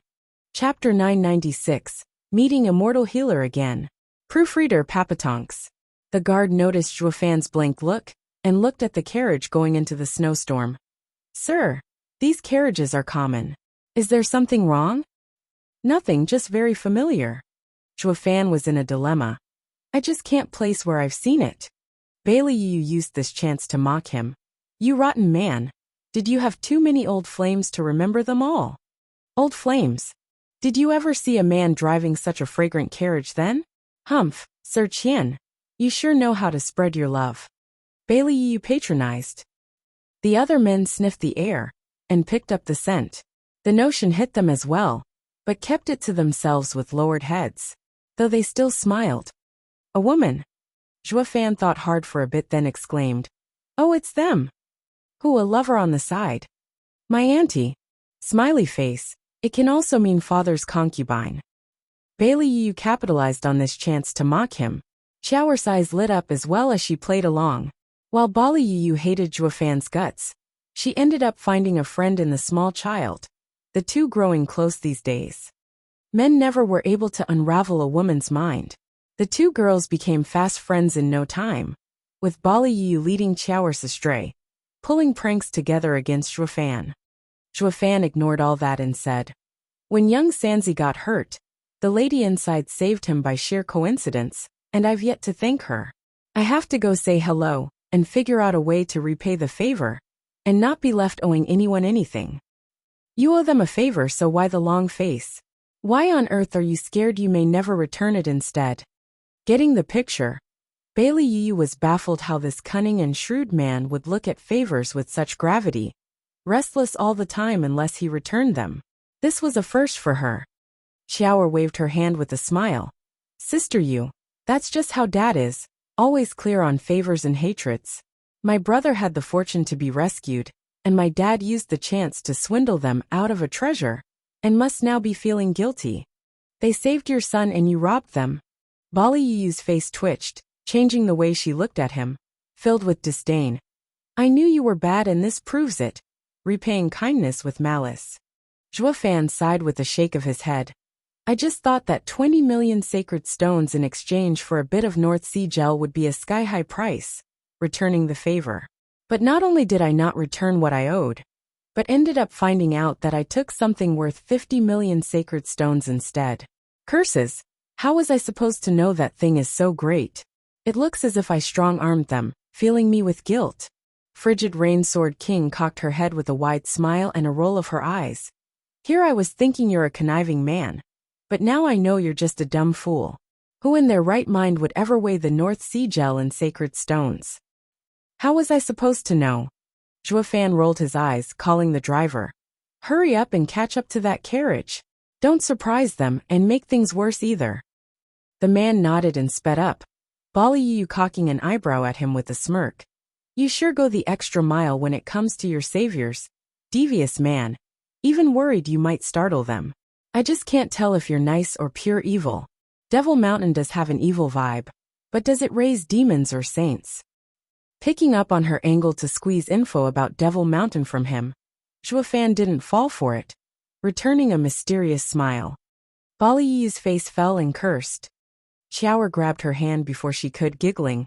Sister Yu, don't make that long face, you look so much better with a smile. Yeah, young Miss Xiaoer is right. Frigid Rain Sword King's smile is like a warm spring rain. Ha ha ha, one guard teased. Thanks to Zhuo Fan's hard work and sharp tongue in putting Bali Yiyu's nasty temper in its place, everyone pretty much lost their fear of her. Flushing red, Bali Yiyu glared at him. Try saying that one more time and see where that gets you. The guy flinched and shook his head around. But the more Bali Yiyu looked around at the others, the more she found their eyes odd, and her face went redder. But then she noticed Xiaoer's bright smile that eased the tension, and made her smile as well. She was one of the 9 Sword Kings, Frigid Rain Sword King. No one had ever said that she had a smile like warm rain. The ever-present frost and ice in the north begins to thaw under the warm sun's rays. Spring has come. Zhuo Fan gave his 2 cents as he looked from Bali Yiyu to the icy world outside with a sigh. He felt that the changes in the world were going to happen within the heart as well, the heart shifting softly along with the rest of the environment. This ineffable feeling left him dazed, finding it natural and harmonious. The carriage rumbled through the snow and followed the other one in front. They soon came upon a town looking like a pile of snow from the distance, with a 10-meter-tall stone plaque standing in front, covered in snow yet still able to convey its words, Galefrost Town. All the carriages stopped and the driver said, Sir, the carriage in front has stopped in Galefrost Town as well. We'll be spotted if we follow it in. What should we do? You guys get Frigid Rain Sword King her token, and I will find the carriage myself. We'll meet outside town. Zhuo Fan spoke and reached out to Bali Yiyu. Take out your jade slip with your aura signature, so they can do their job. Bali Yiyu pouted. There's no need for that. Is that what Miss Yiyu will say to Sword Patriarch? Fine here. Bali Yiyu huffed and threw out a jade slip. While still difficult, she at least lost her murderous glares from the start. These few days of chatting had helped in smoothing things over. Zhuo Fan gave the token to a guard, then he took Xiaoer out. Miss Yiyu, will you go with us or them? We'll be meeting back outside town anyway. I'm going with Xiaoer, humph. Bali Yiyu stuck out her nose as she jumped off the carriage, taking Xiaoer and going ahead, leaving the rest shaking their heads. The rest of the carriages stopped as well, and Zhuo Fan went to catch up to the girls. It was hard to see Bali Yiyu's expressions clearly in the dim-lit carriage, but now, in full daylight and snowy fields, her red swelling cheek was quite conspicuous. Zhuo Fan rushed over. Miss Yiyu, it's been a week since we first saw each other, so how come your face isn't healed yet? It will stay like this until Patriarch says otherwise. Bali Yiyu was stubborn. Sighing, Zhuo Fan said, But you're with me now. What will people think seeing you like that? Does it give the wrong impression? If only. It'll only make things worse. Now that I'm going to give thanks, Your patriarch will think I did this to you. How do you think it'll reflect on me? You don't care about face, but I do. Bali Yu giggled. Fine, I'll just let your saviors see me. See just what kind of man you are. It should at least make them think twice about saving such an evil brute, hee hee hee. You still say I'm evil? Heal it already, or just wait in the carriage. Zhuofan's face fell as he demanded. Sticking out her tongue, Bali Yu was being childish for once. Not happening. I'll be sure to wipe the floor with your name in front of your saviors, so you won't get to repay the favor. What are you gonna do about it? Ha ha ha. You kept pushing me every time you got the chance on our way here, now it's my turn. Ha ha ha. Zhuofan's hand shone green and looked at her coldly. Bali Yu, I'll just do your face for you then. It's been ages since I last used Returning Dragon's Roar, and you'll make a fine subject. Zhuofan's palm went for Bali Yu, straight for her swollen cheek, bubbling with vitality. Don't even try. With a sinister face, Bali Yu giggled and dodged. No matter how monstrous Zhuofan was, he could do nothing against a sword king. Zhuofan and Bali Yu ran around Xiaoer for 30 moves, with Zhuofan never hitting her once. Xiaoer was having a blast watching them and laughing. Bali Yu held Xiaoer and laughed as well, feeling free for the first time in a long time. She teased and played the victim. Would no one be willing to save me from this deviant man? Curses me a deviant? You have the nerve to say that. Who in this world would ever have the guts to be fresh with you? Panting, Zhuofan glared. Stop this instant. I'm only going to touch it once. And you call it not being fresh? An icy voice echoed.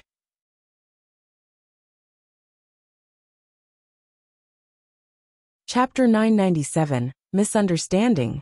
Chapter 997, Misunderstanding. Proofreader Papatonks. Just as the three were deep in their own drama, the sudden shout had them pause, and looked over at an elegant figure, watching them with anger and coldness. Zhuofan was stunned by her incredible beauty, almost to Chu Qingqing's level. There's actually someone on this earth as pretty as my wife. Though his reaction only pissed her off more, lashing at him. Had enough, Sergu. How do you know me? Zhuofan started in confusion. On his trip to Central Area, he had borrowed this name from young Sanzi, but how come it reached northern lands? Another lovely lady rushed over and lit up at Zhuofan's appearance. Oh, if it isn't Gu Yifan, how's your son? My young miss couldn't see you then, but she's still very concerned about the child. She had been hitting the medical books ever since we returned in hope of providing care. Zhuoer! The first girl shouted and sent a despising look to Zhuofan. With Sergu's smooth skills, getting fresh with women in broad daylight, it must mean that your son should be skipping about, yes? How else could Sir have the peace of mind to enjoy such activities? Ugh! Zhuofan froze, looking from one girl to another, and ending up sighing. He wanted to leave a nice impression to their lord and savior, then pay up what he owed. But now all was ruined due to a dumb misunderstanding. And that damn Bali Yu was grinning like a cat, only making it worse. Instead of looking good to them, he turned into a degenerate. Either way, he was still going to try, and Zhuofan bowed. Miss must be the lady that saved me and my son back then. You have my gratitude. How may I address the lady? Last time I was in such a rush that I forgot my manners. The girl held a cold face, not even looking at him. Zhuoer despised him with a glare. Sir is quite the hypocrite. Across the whole word, there is not a single man who would not bow, enamored with her beauty, and wanting to hear my young miss name. Sir didn't ask last time, since you didn't see Miss Appearance, which makes this situation obvious. Don't you think your excuse is pretty lame? Bailey Yu made sure to interject with a giggle at his expense. Yep, lame. Zhuofan snapped a glare on her, then sighed. So he leveled with the two girls with cupped hands. Mrs. Misunderstanding. I have no other intention, but to return this treasure I have no clue of when I took it from my son's saviors. Would there be anything else that I might do for the ladies to repay the favor? Zhuofan took out a gourd and handed it over. Zhuoer snatched it and gave it a check. Young miss, not a drop is missing. Return it. The young miss' icy tone came. You bought it with sacred stones and we have no right to take it. No, no, no. Those sacred stones are to return the favor, young miss. Zhuo Fan refused. The young miss said, Sir should let me finish at least. It was a transaction, and I do not do any returns. Also, I never touch anything filthy. The girl flicked her finger, and the gourd flew in Zhuo Fan's hand. Miss, I think you got this all wrong. Zhuo Fan took the gourd and looked at her to explain. What Miss had seen wasn't the truth. I am not that kind of man, it was she. Zhuo Fan pointed at Bali. But she was not about to let this once in a blue moon chance to make his life miserable. So she put on her most aggrieved voice. Miss, I am but a frail and poor woman, yet this savage suddenly started hitting on me. Just look at what he did to my face. Bali pointed at her red and swollen cheek, while slipping a taunting eyebrow in between to Zhuo Fan only. Zhuo Fan's face fell. But no matter how much he seethed, he couldn't let it show. With the whole case clear-cut to Zhuo'er, she cussed. We were wrong in saving you. Forcing yourself on a woman is an act worse than an animal's. Please, girl, can't you see I have a daughter as well? What man in their right mind would do something like that in front of their child? Zhuo Fan grew angrier as he shouted and pointed at Xiao'er. Zhuo'er's brow shook, then raged. It's one thing to be vile, and another to corrupt an innocent mind. You're nothing but a disgusting brute. Zhuo Fan's lips shook and gnashed his teeth, unable to come up with a proper explanation. There's no reasoning with a woman, held some truth after all.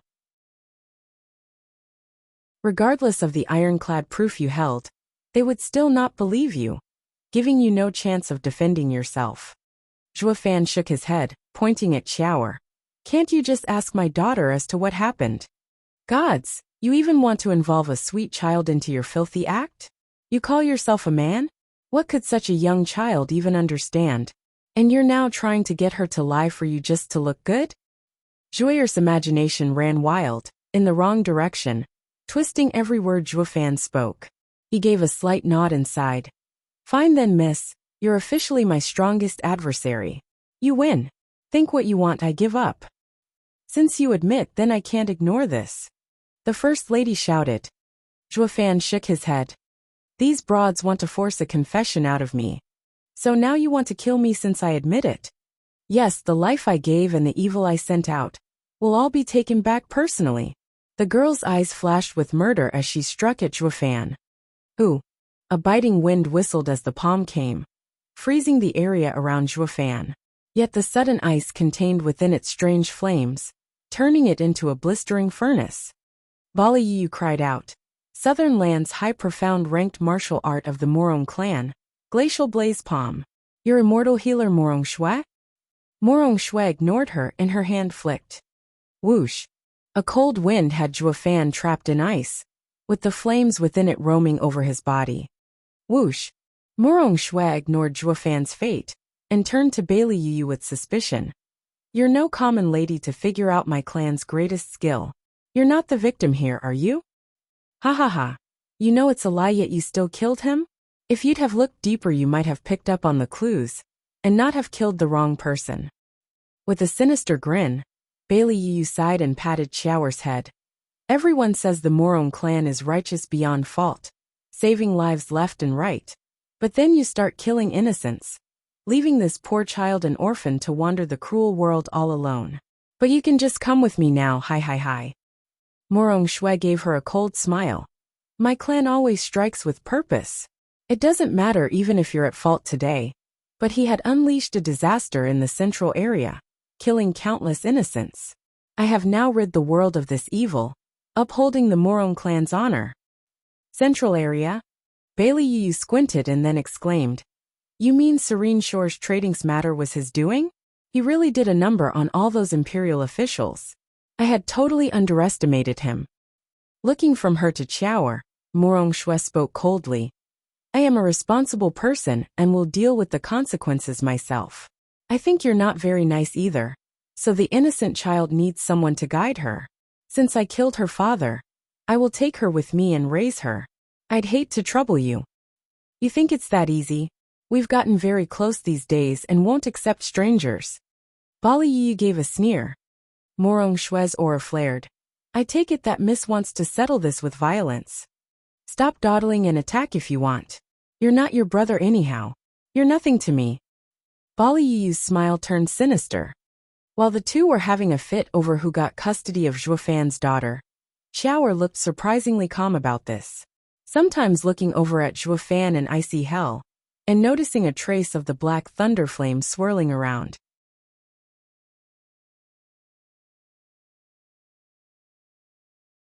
Chapter 998, Holy Righteousness.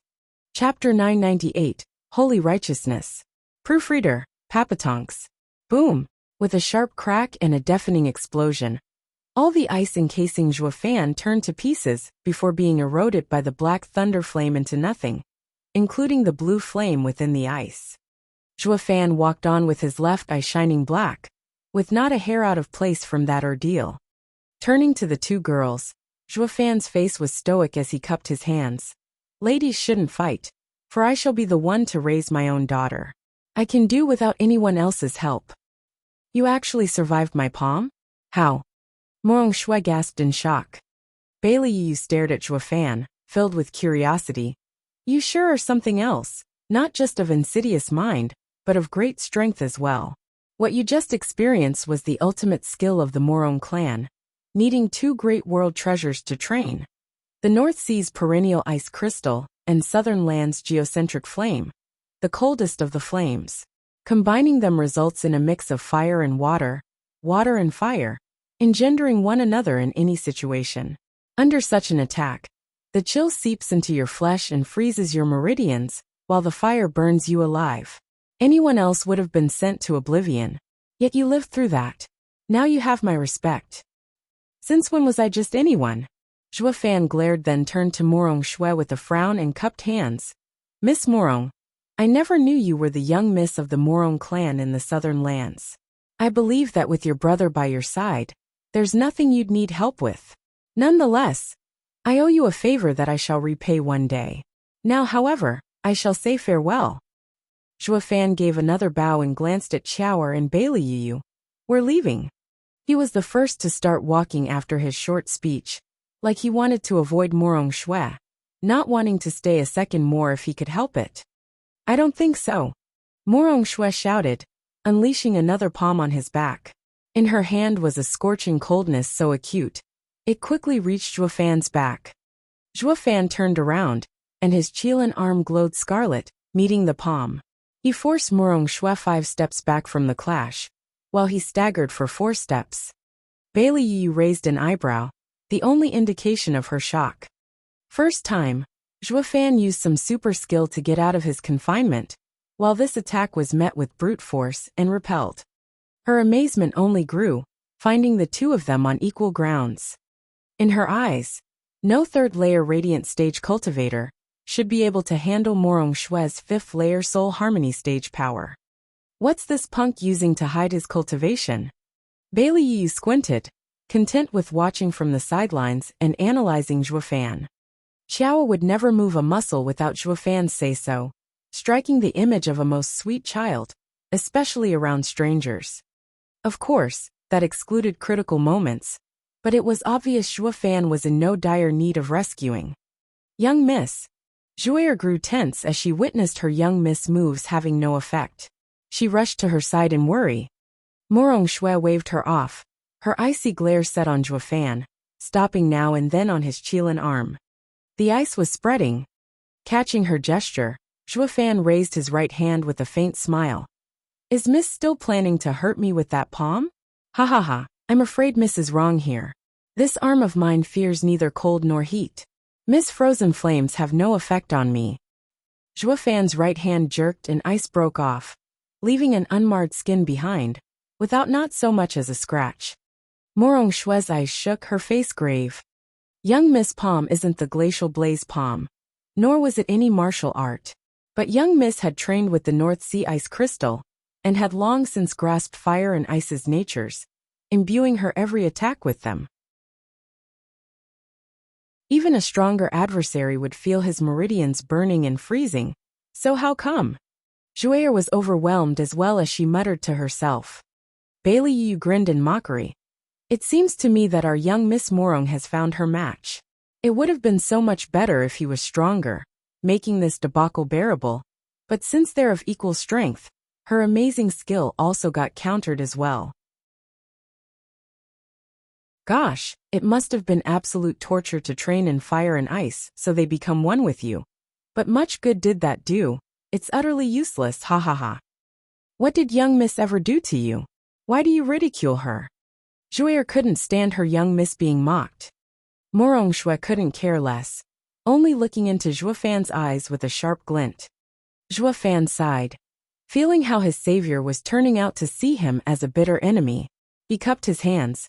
Miss Morong, I'm sure you know by now how devious this shrew is. Who in their right mind would hit on her? It's a miracle if she doesn't start toying with others.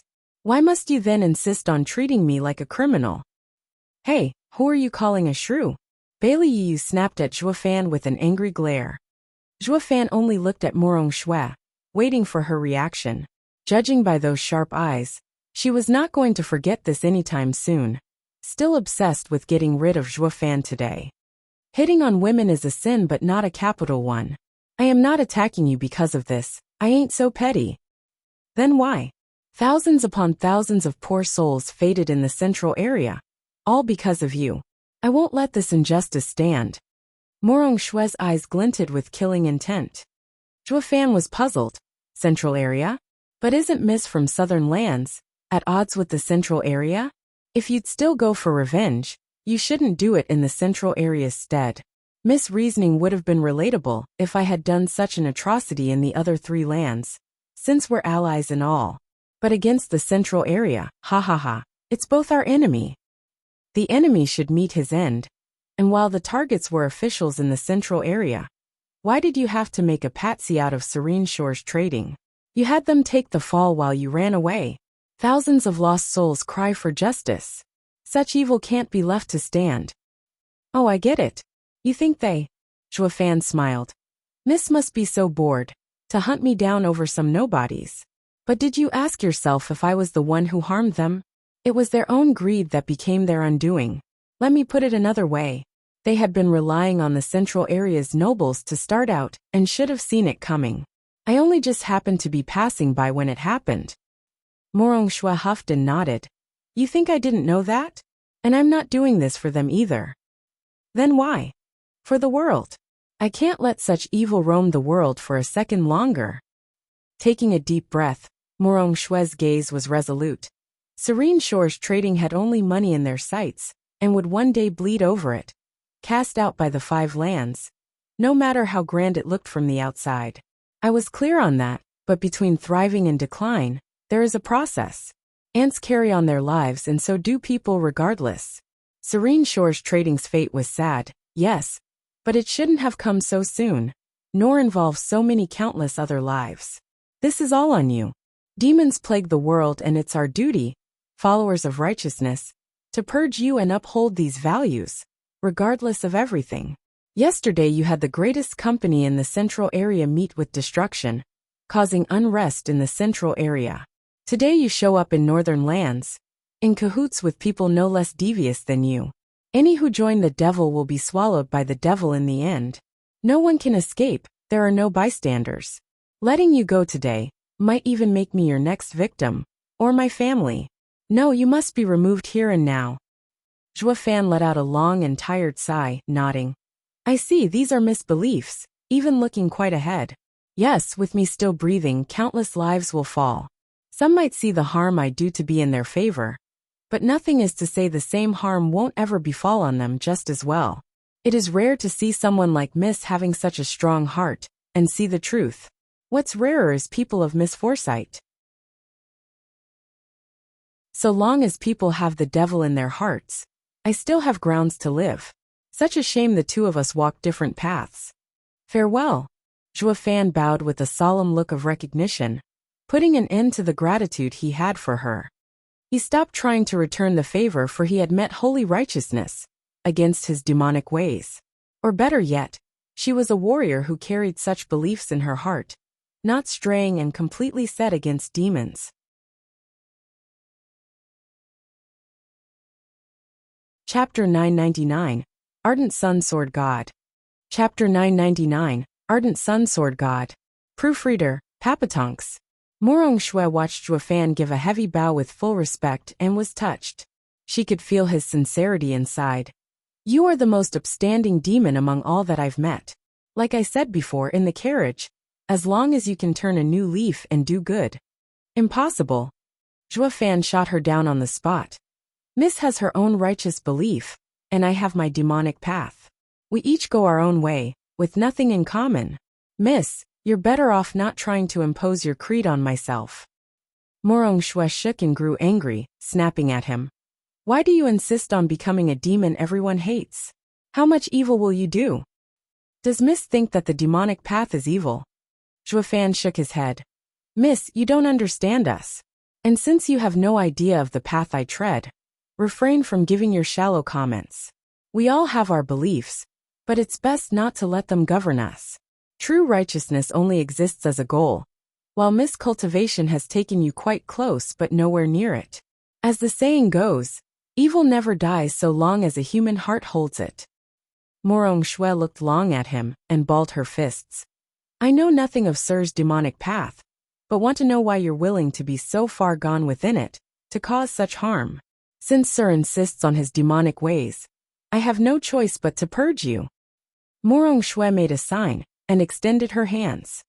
Thousands upon thousands of silver snowflakes whooshed through the air in a violent storm, gathering into sharp icicles and coming down on Zhuo Fan hard. Not just Zhuo Fan would suffer from it, but everything in hundreds of miles would be flattened.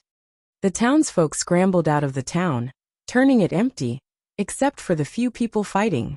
Heavenly rain. Sky Dragon Mountain Coil. Zhuo Fan squinted in shock, but then he grinned. A half-a-kilometer-long prismatic dragon appeared into the world, winding around Zhuo Fan and shielding him from everything. Bailey Yu gasped. The punk is insane. What's he doing using his soul against a soul harmony expert? Those icicles would skewer his soul and destroy him. All knew this was the dumbest choice, but they refused to believe someone like Zhuo Fan would make such a fatal mistake. There had to be a trick to it. So everyone watched as a hail of thousands of icicles stabbed at the dragon's soul, leaving big holes in it. The frigid cold seeped into it and froze it stiff, turning it into an ice sculpture packed with holes. It rattled under the heavy winds, inching towards collapse, moments away from crumbling to pieces on the cold hard ground. Chower, since your dad got nailed, wanna come with me? Bailey Yu patted Chower's head, pointing at Morong Shui with a teasing smile. Be sure to remember that broad, since she killed your dad. Once I teach you all I know, you can go and kill her and get revenge, he. Zhuayer's brow shook, glaring at her, while Morong Shui sighed.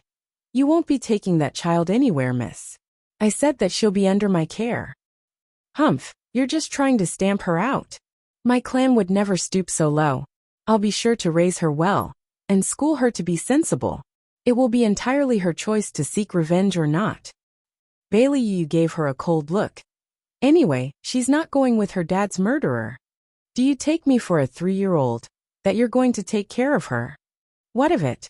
It's better than letting her go your vile ways. I'm not talking to you anymore. You're just going to annoy me more. The two returned to fighting over Chower's custody, but the child had enough of their incessant nagging and stuck out her lip. Why do you yap when my dad's still here? I may agree, but dad won't.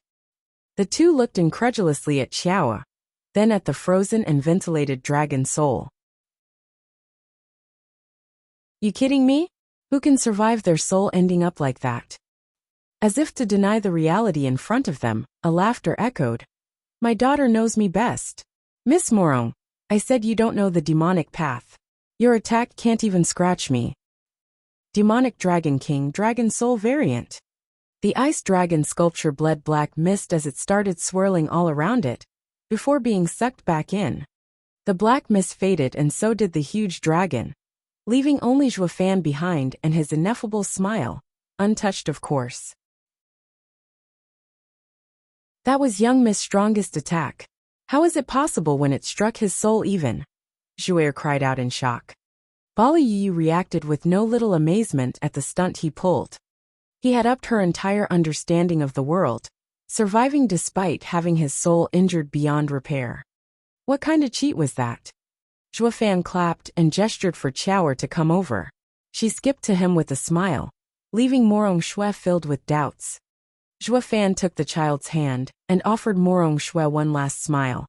Miss Morong, I just wanted to return the favor for saving us, but since you insist on being so against my type, I would have to refrain from staying too close to you either, lest my demonic energy would rub off on you and ruin your illustrious name. Thus I chose to take Miss attack, and let us be square. From now on, Miss walks in the light of day, while myself on the narrow flimsy bridge never to meet. This is the end of my attachment, goodbye. Zhuofan left with Chower. Now hold on. What's that supposed to mean? You put your soul and life at risk by taking my attack, then you see it as if you're doing me a favor? Morong Shui grew anxious, not accepting this outcome at all. She darted for Zhuofan, but not to attack, only to grab him and make him talk sense. I have always been true in my actions, never asking anything in return regardless of the lives I save. When purging demons, I don't need your permission either. How is that related to your actions? How does that qualify as becoming even? Halt and speak clearly. You stop her. Zhuofan spoke, and Bali Yu smirked with a roll of her eyes. Why should I? Zhuofan called once more, knowing she wasn't going to play ball. The old man, remember? You just keep holding him over my head. Bali Yu's face twitched and huffed in annoyance from being toyed with. You only know to boss me around. I'll get you for this. While she nagged and whined, she did his bidding, flashing before Morong Shui and stopping her. Morong Shui glared at her and struck with an icy palm. Move! Humphlass, you're quite ignorant thinking you can strike me. Bali Yu smirked and unleashed her huge aura. Morong Shui was flung back and bled from the mouth, but was too shocked to care about that little detail. Genesis stage expert. Hee prissy girl, now you understand who you're messing with. Bali Yu looked obnoxiously smug with her nose in the air. Your Ian's too early to fight me, humph. You cut the chatter and let's go. Zhuofan spoke without turning. Bali Yu grumbled, her good mood deflated, though she still followed after Zhuofan. What are you so cocky about? You're only alive because Patriarch wants it, humph. Bali Yu kept ranting behind Zhuofan and gnashing her teeth. But then a scorching wind engulfed the town, melting all the snow in a blink across the entire area. Morong Shui lit up in joy. Brother! Southern Land's strongest, ardent sun sword god Morong Lai? Zhuofan's brow shook and Bali Yu paused, as well as her face grew grave for the first time today.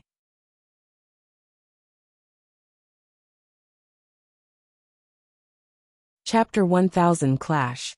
Chapter 1000 Clash. Proofreader Papatonks. Whoosh. The first thing that caught the eye was the bright red warrior robe he wore, fluttering in the wind.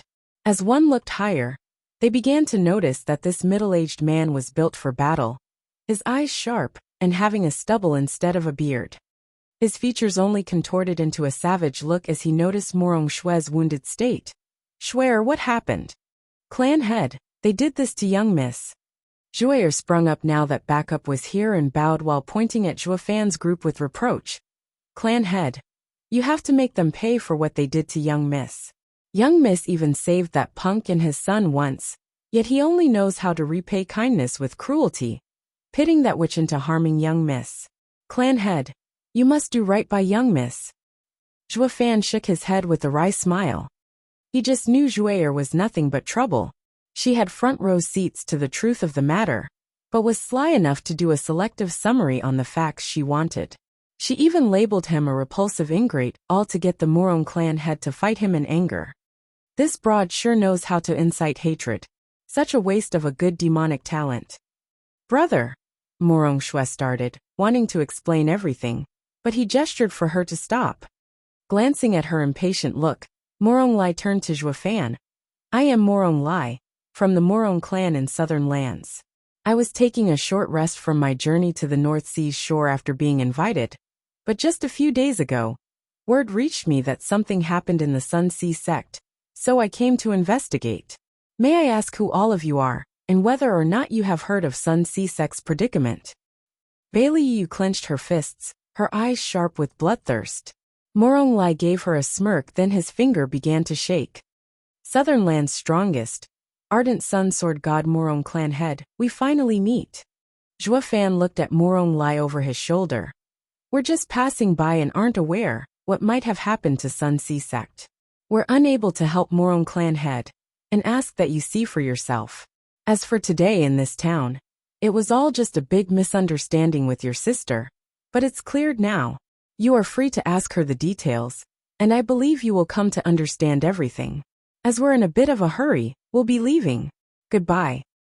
Zhuo Fan walked on with Chower, with Bali Yu stepping livelier behind them. Morong Lai raised his voice again. Wait, what has gotten Sir so hasty? I have been around Southern Lands for many years, and not many are those who can't speak reason. While the Morong name always values righteousness above all else. As there's an issue between my sister and Sir, I would play the middleman in analyzing the situation. I'll be sure to give my sister a proper punishment if whatever she's done was wrong. But if it were just a misunderstanding, then we can move on and Sir, and I can drink to that as friends. Wouldn't that be better? Morong Lai spoke with respect and dignity, like a true leader of his clan. Morong did live up to its name of being fair. Anyone else would have done a 180 on the spot, and hung out with the best clan head in Southern Lands for days and days. This was a prime occasion to be moving on up.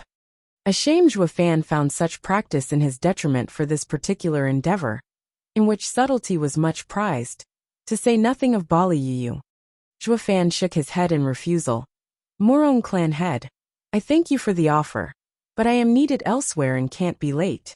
Next time I'm free, I'll be sure to pay the Morong home a visit. All I hope is that clan head wouldn't mind me troubling him for a few days then. As for now, haha, I shall take my leave. Zhuo Fan was getting impatient about making a quick exit. Now hold on, sir. There's still some things I need your help in understanding. Morong Lai's suspicions were raised and he shouted. Zhuo Fan turned a deaf ear, going further away. Morong Lai felt convinced now. They looked too suspicious, and may very well turn out to be Central Area spies. So he sprinted straight for them. Is Sir's haste due to guilt, not even able to look me in the eye? Whoosh! He was about to catch up to Zhuo Fan, reaching out his hand, but then a cold palm got in between. Thunder flashed and wind howled as a strong sword wave came at Morong Lai's head. Morong Lai's heart skipped a beat in his chest, having rarely met with people so against him as to unleash such deadly strikes. He had no choice but to rush a counter, in the form of a burning sword from his finger. Bam! Everything shook from the clash. The shockwave of a Sword King level expert, turning the town into ruins, as it sent dust everywhere. The shockwave was so strong that it blew Morong Shui and Zhuer away with the dust, falling soon after. Looking up they saw an unfamiliar view, with nothing but broken pieces everywhere. Brother always knows to hold back, so why? Morong Shui cried out in distress, looking ahead and then shuddering in fright. Morong Lai had a solemn gaze in front of the fierce storm, his hands still shaking as lightning crackled along his hand and fingers. In that storm stood Zhuo Fan holding Chower's hand, with the icy Bali Yu covering them in front. Crash! Zhuer crawled out of some rubble, looking dazed and overwhelmed from the experience. When she noticed her young miss, she rushed over in panic. Young Miss W, what's going on? Why would clan head destroy the town? It wasn't him, forced to give more strength than he wished due to meeting such a powerful opponent. Their clash resulted in what we see around us. Morong Shui shuddered, looking at the trio in the distance with a heavy look. The only ones in this world strong enough to contend with my brother are the best in each land, as well as the Central Area's 9 Sword Kings. But my brother is very familiar with the other land's strongest, which means this sudden opponent has to be a Sword King. Zhuer gasped in shock as she stared in Bailey Yi's direction with shaky legs. Her heart sank and sweat poured out of her like a waterfall. Young Miss, that was too dangerous, going against a Sword King like that. What if she wanted to kill young Miss? Morong Shui nodded and sighed. Even I didn't think I'd meet a Sword King here. But if she's a Sword King, then what about Gu Yifan? I have traded blows with him, but he lacked the strength a Sword King had. despite using some baffling skill. He's not even in the Genesis stage. So how did he get a Sword King to save his life? Maybe he's a prince. No, the 9 Sword Kings only listen to the invincible sword, and sometimes to their prime minister. They'd ignore even their emperor. Morong Shui sank in thought. Just who is Gu Yifan? He killed a third of the Sword Star Empire's officials. So how is it that he is together with a Sword King? Morong Shui did not understand, while Zhuer looked perplexed at her. But then she exclaimed from shock and fear. Oh God, I just talked trash about him. And now he'll send the 9 Sword Kings after me. What should I do? Young miss, I'm too young to die. I told you to not talk without thinking. Now look where it got you.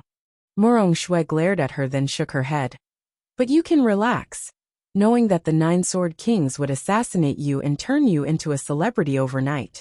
Your death will be worth it. I don't want to be famous. I just want to live. Girl, that ship has sailed. Morong Shui shook her head and gave Zhuer a dumb look. Morong Lai and Bali Yu exchanged an attack, thus giving a huge clue to Zhuofan's identity. Morong Lai was now on guard, staring constantly at Zhuofan, while at the same time filled with the same doubts his little sister had.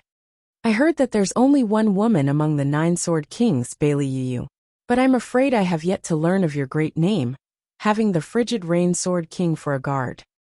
You have it all wrong, Morong Clan head. We're not from the central area, just crossing paths. Please do not jump to conclusions. Zhuofan didn't turn around as he gave a composed smile.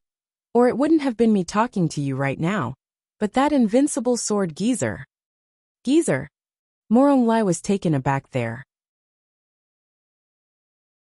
All of the central area's nobility and officials worshipped Invincible Sword, with none even daring to speak bad about him.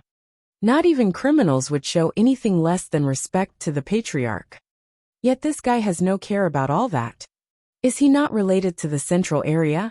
Was there another power besides those obvious experts that can contend with the 9 Sword Kings? Morong Lai was then struck by a crazy thought about Zhuofan, and his suspicion fell as a result. Only Bali Yu balled her fists in silent rage. Calling patriarch names with her around was the same as spitting in her face.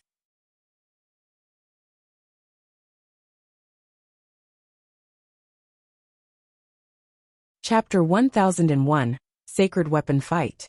Chapter 1001, Sacred Weapon Fight. Proofreader Papatonks. Not letting Zhuofan out of his sight, Morong Lai felt very much disturbed, continuing the questioning.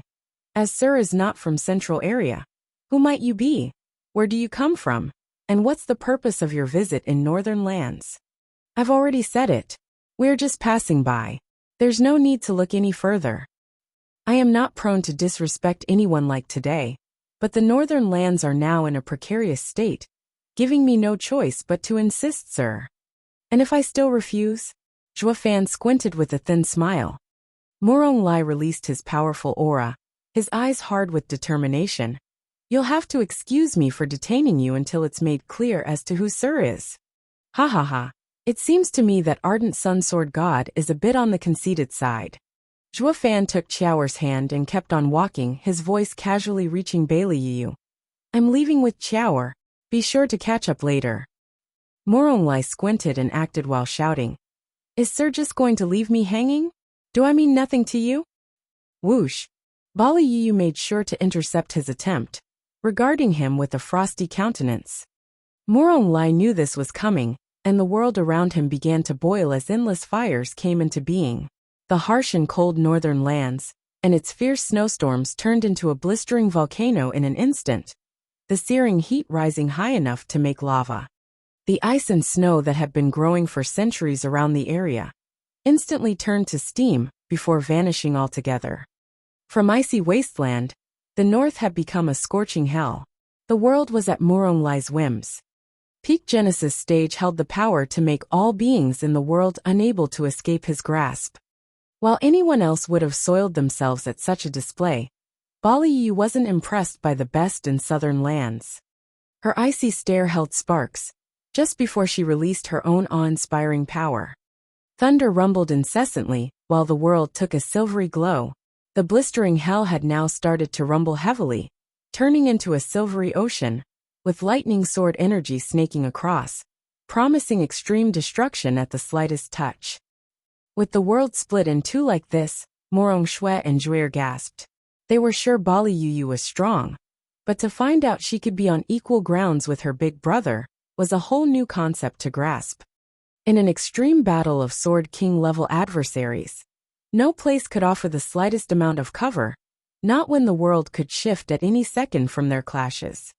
Ha ha ha, Miss is a true rarity. You truly have the power to stall me. No wonder he was so confident. We could be fighting for days, and there still won't be any result, let alone thinking of following afterward. Looking at the sky split in two from their power, then at the casual Zhuofan making his leave, Morong Lai laughed.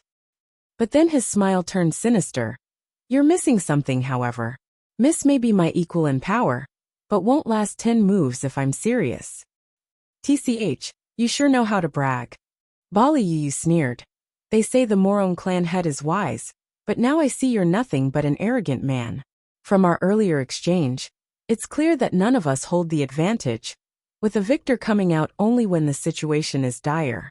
But it might take years for that to happen. Now the Morong clan head is so cocky to say that in 10 moves you can best me?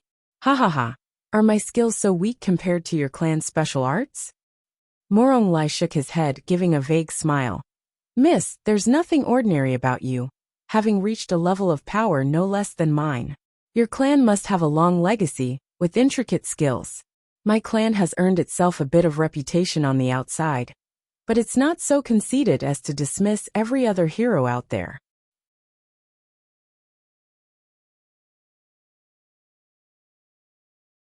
With its appearance, the world shifted.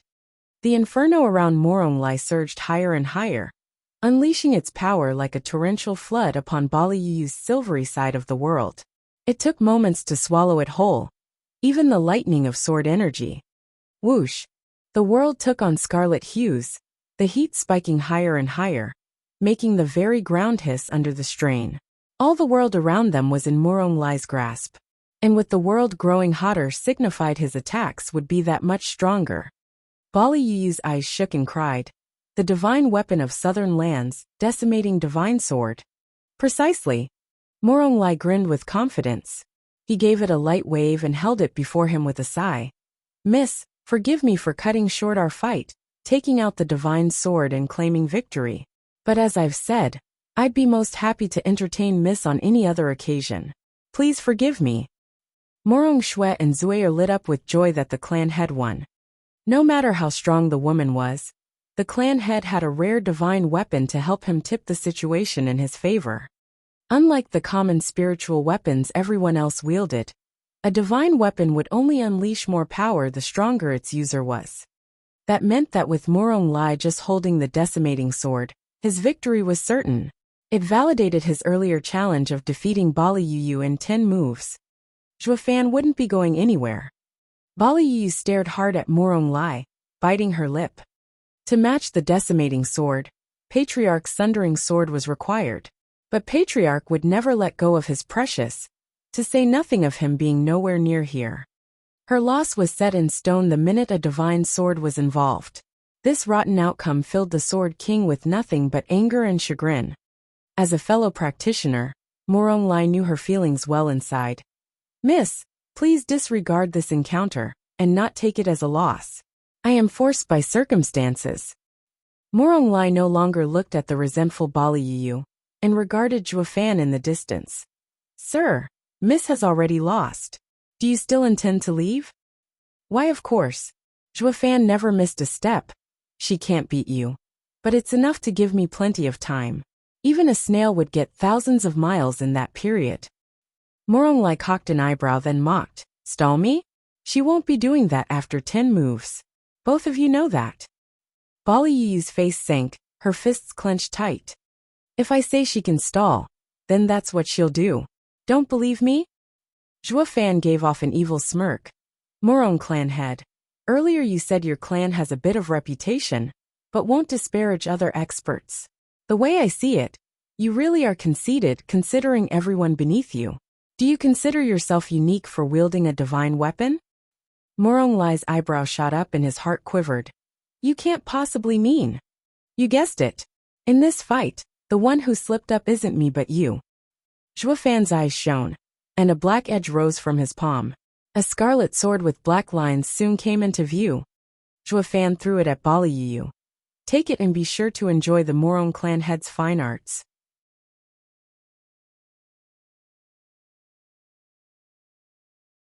Chapter 1002, Upheaval. Chapter 1002, Upheaval. Proofreader Papatonks. Whoosh! A black lightning cut the heavens as Baliyu grasped the black sword.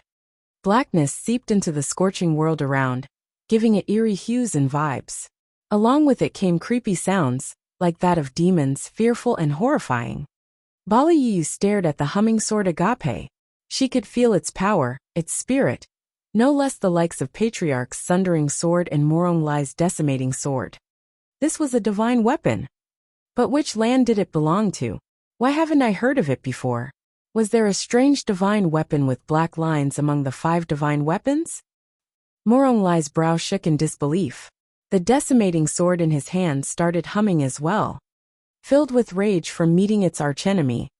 What's going on with the decimating sword? Looking at the shaking sword in his hand, Morong Lai frowned and his eyes shone. What had the divine weapon so excited? It didn't act like this before, even when meeting other divine weapons. So why now? Zhuo Fan, however, knew the reason. The divine weapon got incensed at the appearance of the demonic sword, because it was once the vaulting sword, having changed its looks with the new resident sword spirit. The great 5 sacred weapons had been forged together, and now 2 met to find one unrecognizable. Even people would be too shocked for words. Lucky the sword spirits couldn't talk, or the vaulting sword would have spat fire. Who the hell are you, bastard, to rob my brother's home? Where is my brother? He 6 feet under. How did he die? Master wiped him out since he didn't listen to reason. And that was how it went. With a creepy smirk, Zhuo Fan tuned into the 2 swords' alternate humming, supplying his own melodramatic script to fit them.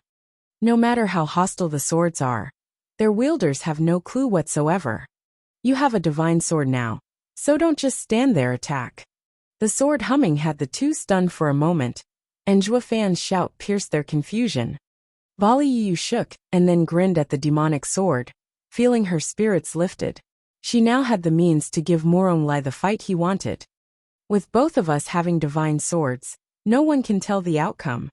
Baliyu pushed her power through the divine sword, and the humming intensified until an energy shot out of its tip and into the clouds above. It was a veritable thunderstorm now, with billowing winds and flashes of silver, having replaced the predominant scarlet skies. The lightning and the sword energy mixed, spreading around and ripping apart the red clouds of fire. The world had changed once more in mere seconds. Even though the area wasn't that huge, a third of the fire clouds were gone. This proved Baliyu now had the power to outlive the next 10 strikes. While Morong Lai's dominating position had crumbled with the loss of control over the skies. The 2 wielded divine swords, cutting any chance of making such a battle short. Grinning, Zhuo Fan waved and kept walking off with Qiaoer. You 2 take your time and have fun. I'll be going now, ha ha ha.